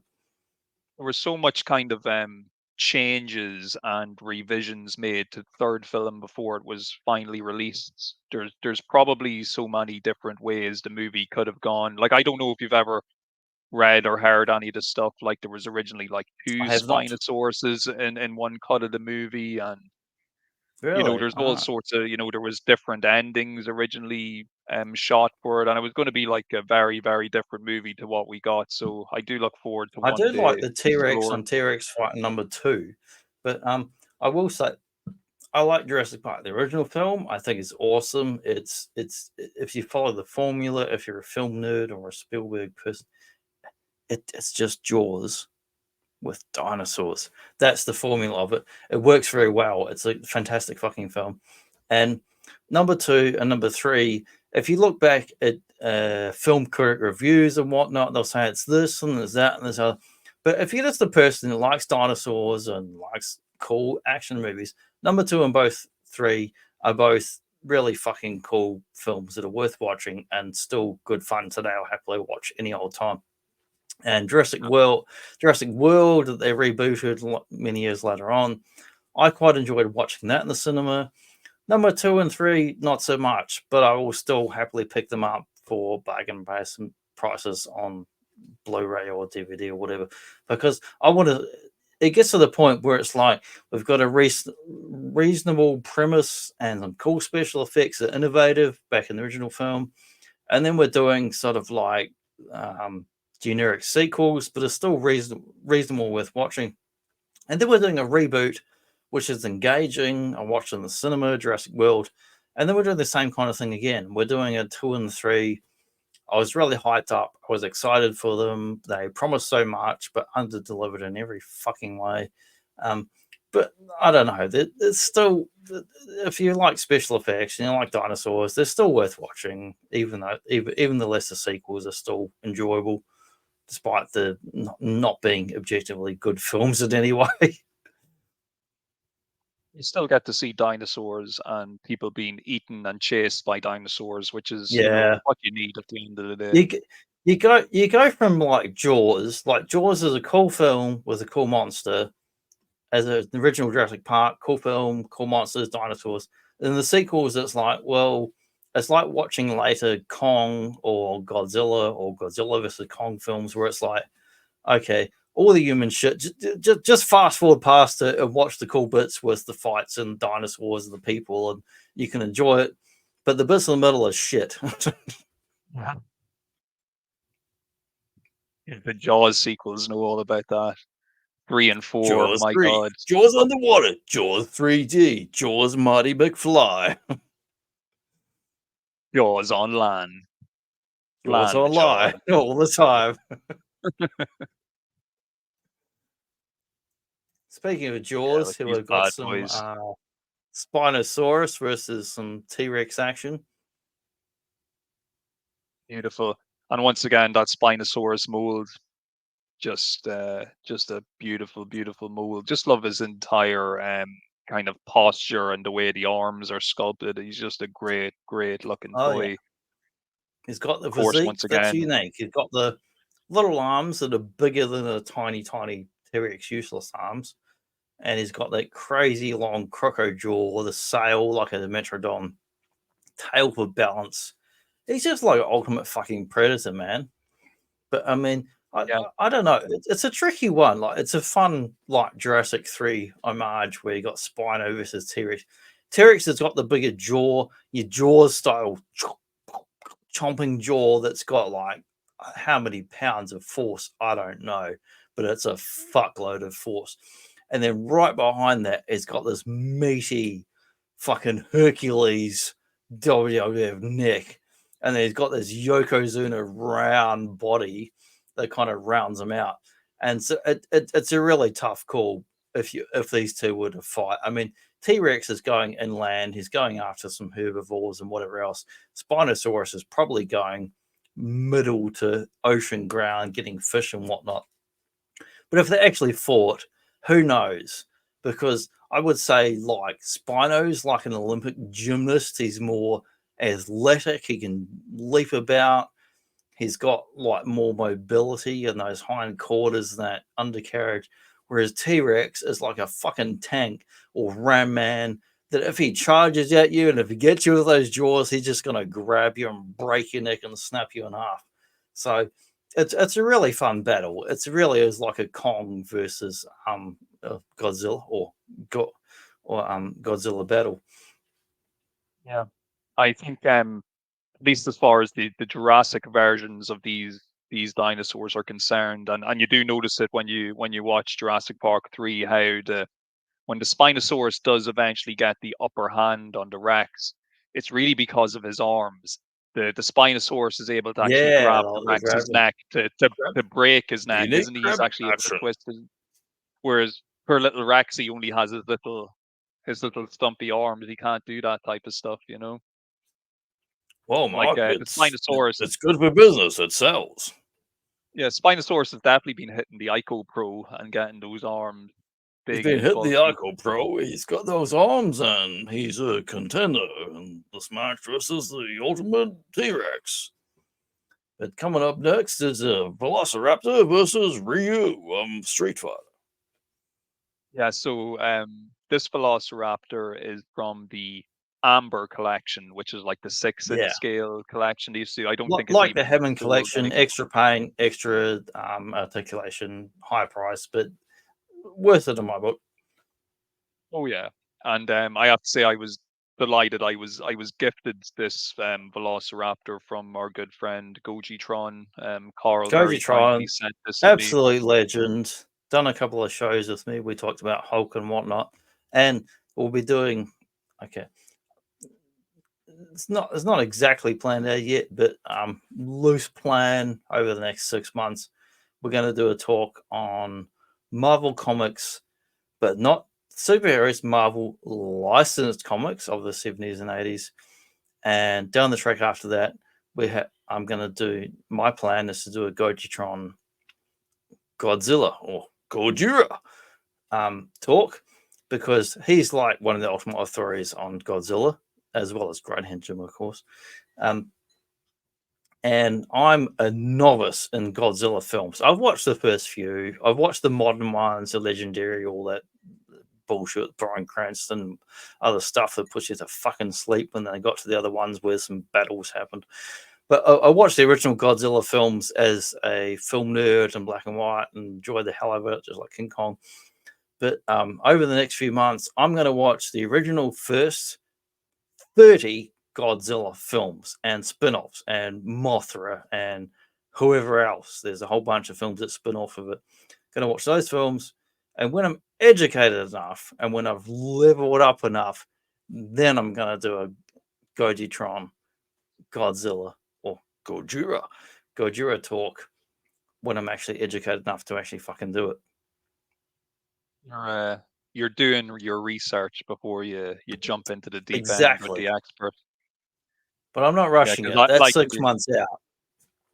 I am also a novice Godzilla kind of fan or what have you. So like, yeah, I'll sit there and watch the Nightmare or Friday the 13th box set in a week, but that's 8 or 10 films. You're talking 30, 35 fucking films. And I can do that with like a John Wayne Western. I can watch 30 John Wayne Westerns over a month, but I mean, watching a whole bunch of Godzilla films in a month, it's a real task. It's a real task. But I do respect the films. They're awesome. It sounds like a worthwhile endeavor, though. So I'm looking forward to hearing what absolutely you absolutely worthwhile.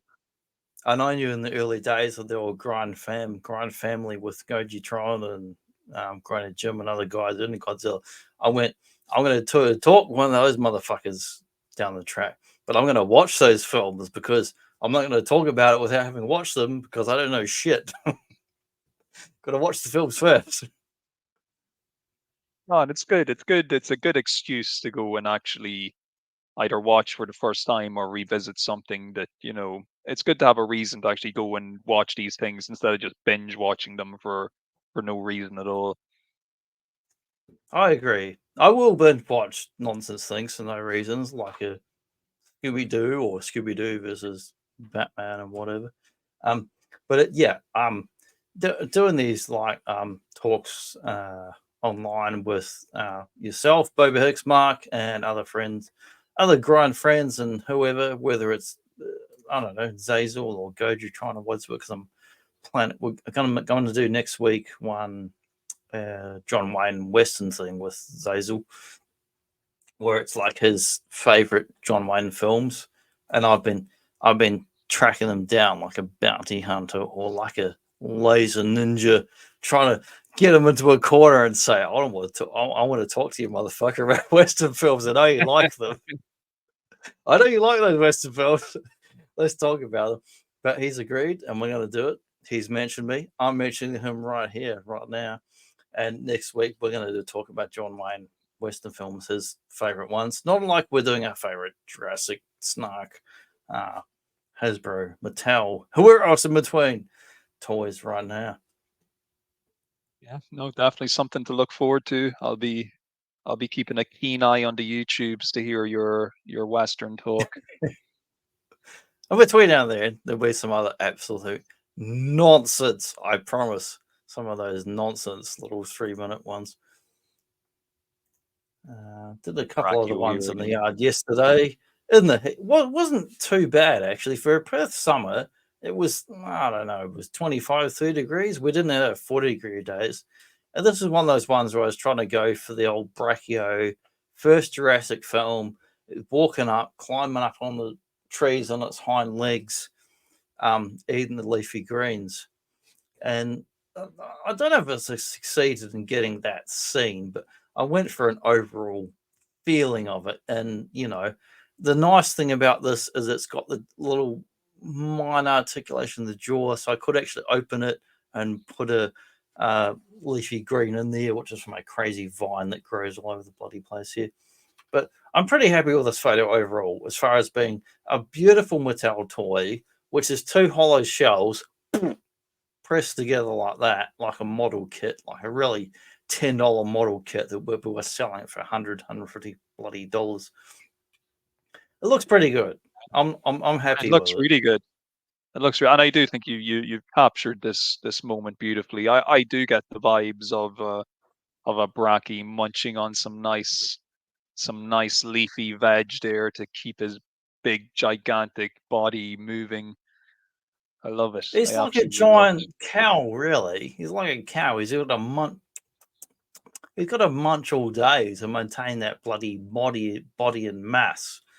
So I feel bad in that way. But I do love Mattel did that the sort of speckly. You got the blue, and then this kind of brownish color all down his neck. They did a great job on just the overall look and sculpt of him.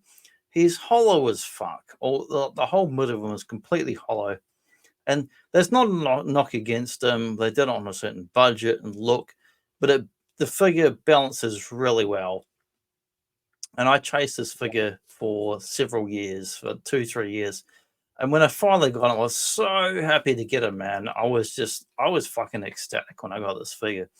And a couple of years later, when I found this little mini baby Brachio, I went, do I really want this figure? I went, objectively, it's a very nice figure.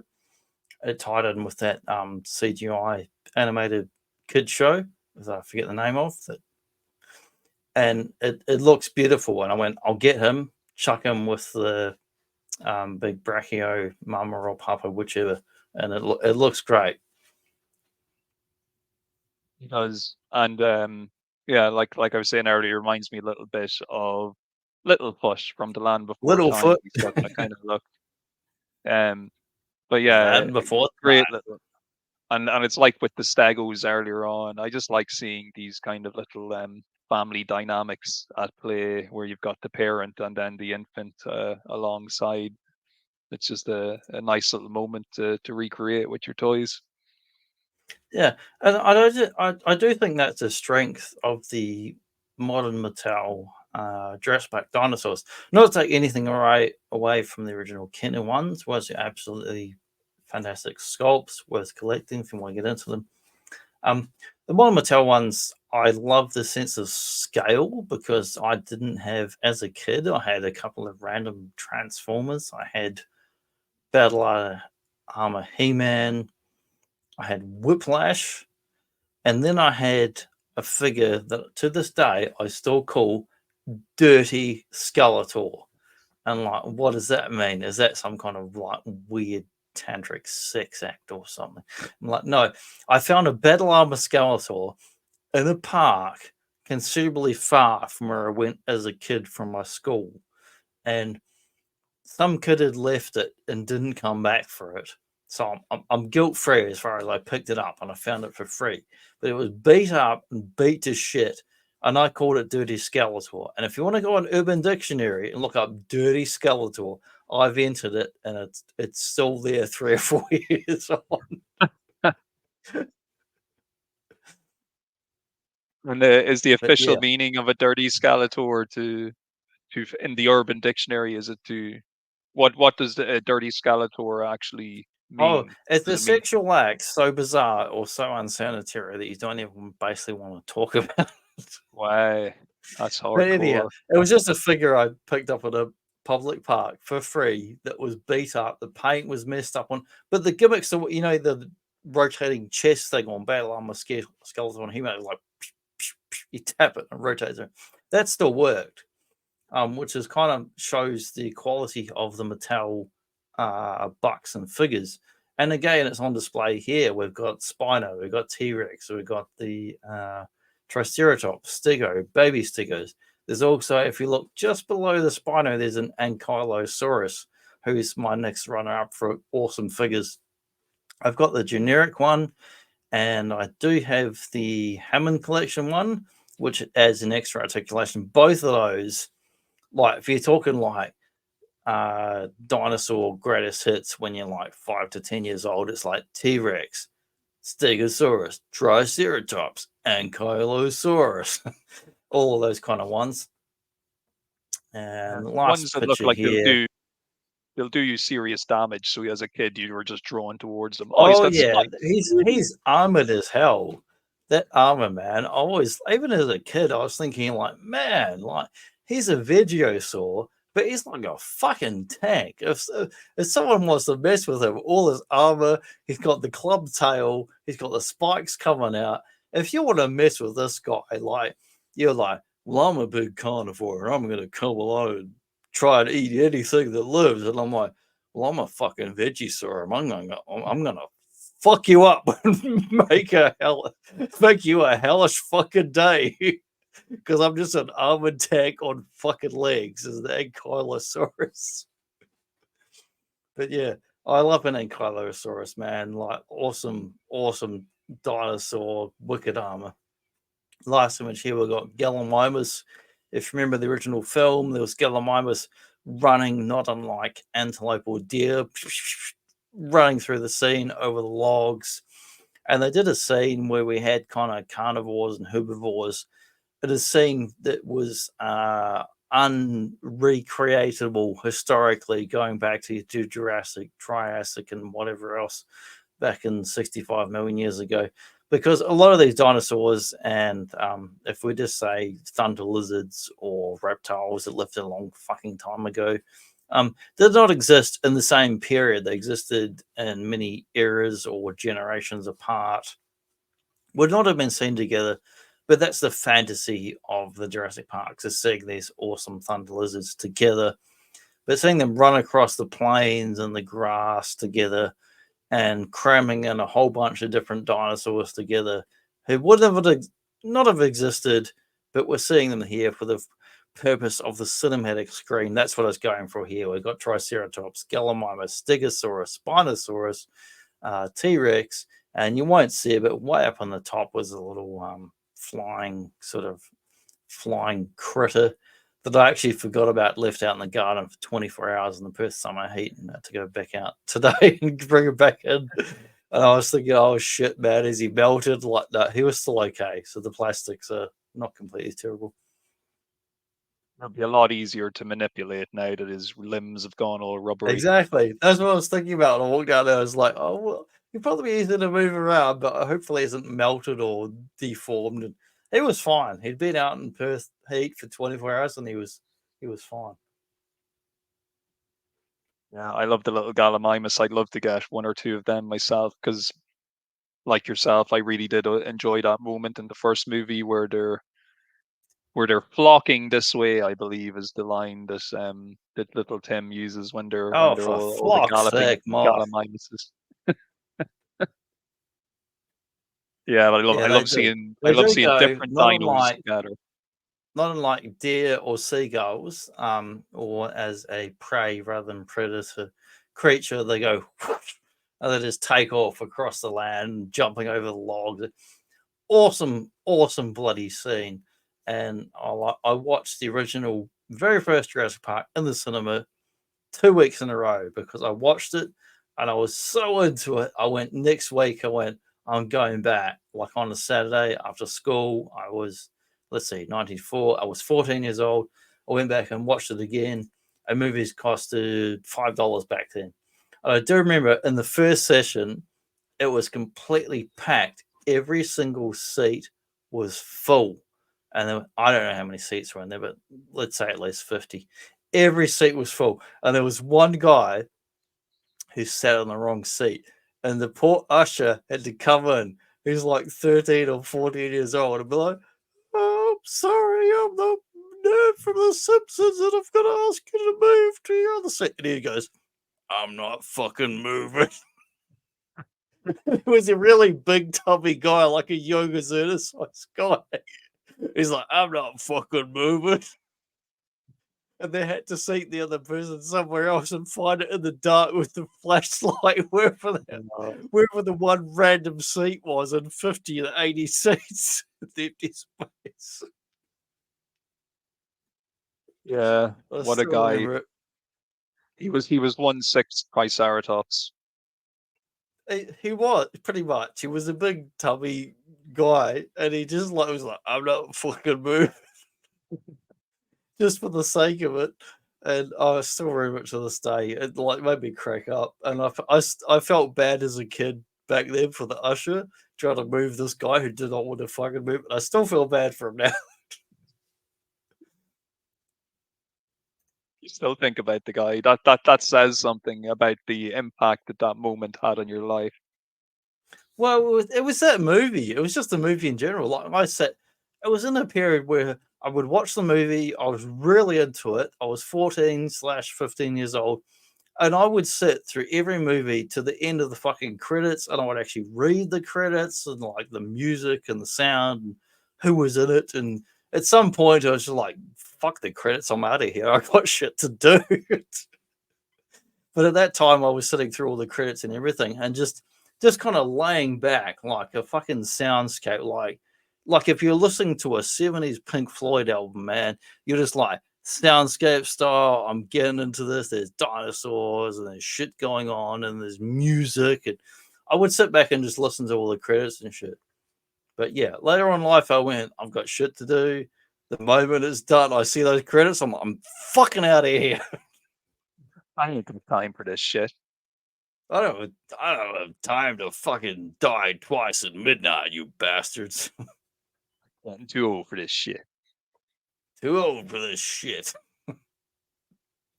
Speaking of too old for this shit, I'm thinking, okay, you've got to make a choice now. Next week, okay, we've got 2 films in a row, and my original plan was to do Lethal Weapon, but I thought, why not as a chaser to Jurassic Park Toys, the original Jurassic Park?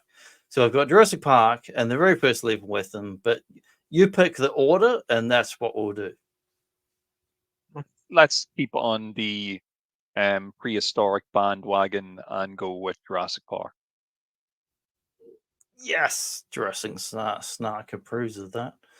We'll go to the Jurassic Park and we'll do. I'm thinking we'll do Lethal Weapon the next couple of weeks, but if we feel like it, and I'll ask you next week, and then the next week's show, if you're up for it, we could do Cadillacs and Dinosaurs, the Capcom arcade beat 'em up video game.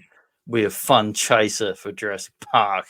Very interesting. That is definitely something to consider.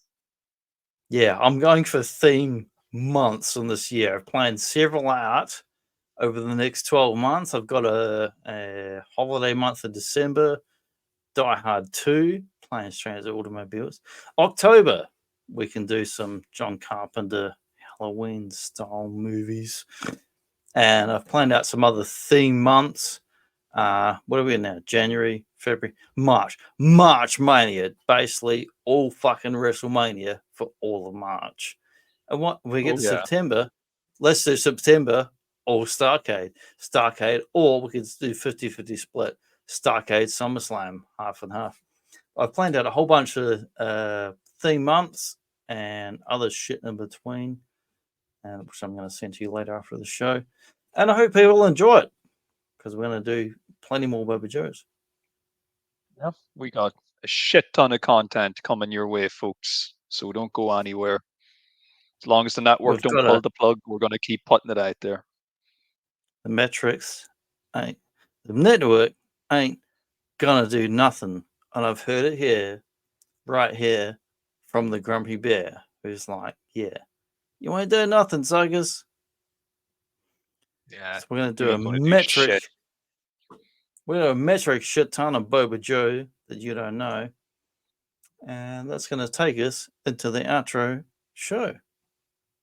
See you later, folks.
God damn. I love that Stallone one, man. He's like, I'm not the most talented or the toughest or this and that, but like, I just keep fucking going like a fucking grind, man.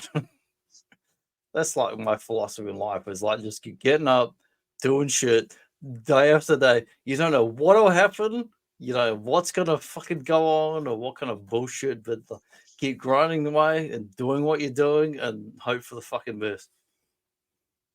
Randy Savage quote about not letting anybody walk over you or else everybody will walk over you is so fucking real life, especially when it comes to the workplace, is one harsh lesson Yeah, I yeah. learned.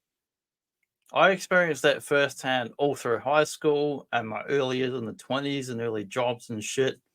And that quote comes from an old radio, cable TV thing in the 70s where I watched that interview, which goes for about 40 minutes, and I've saved it because I love it so much.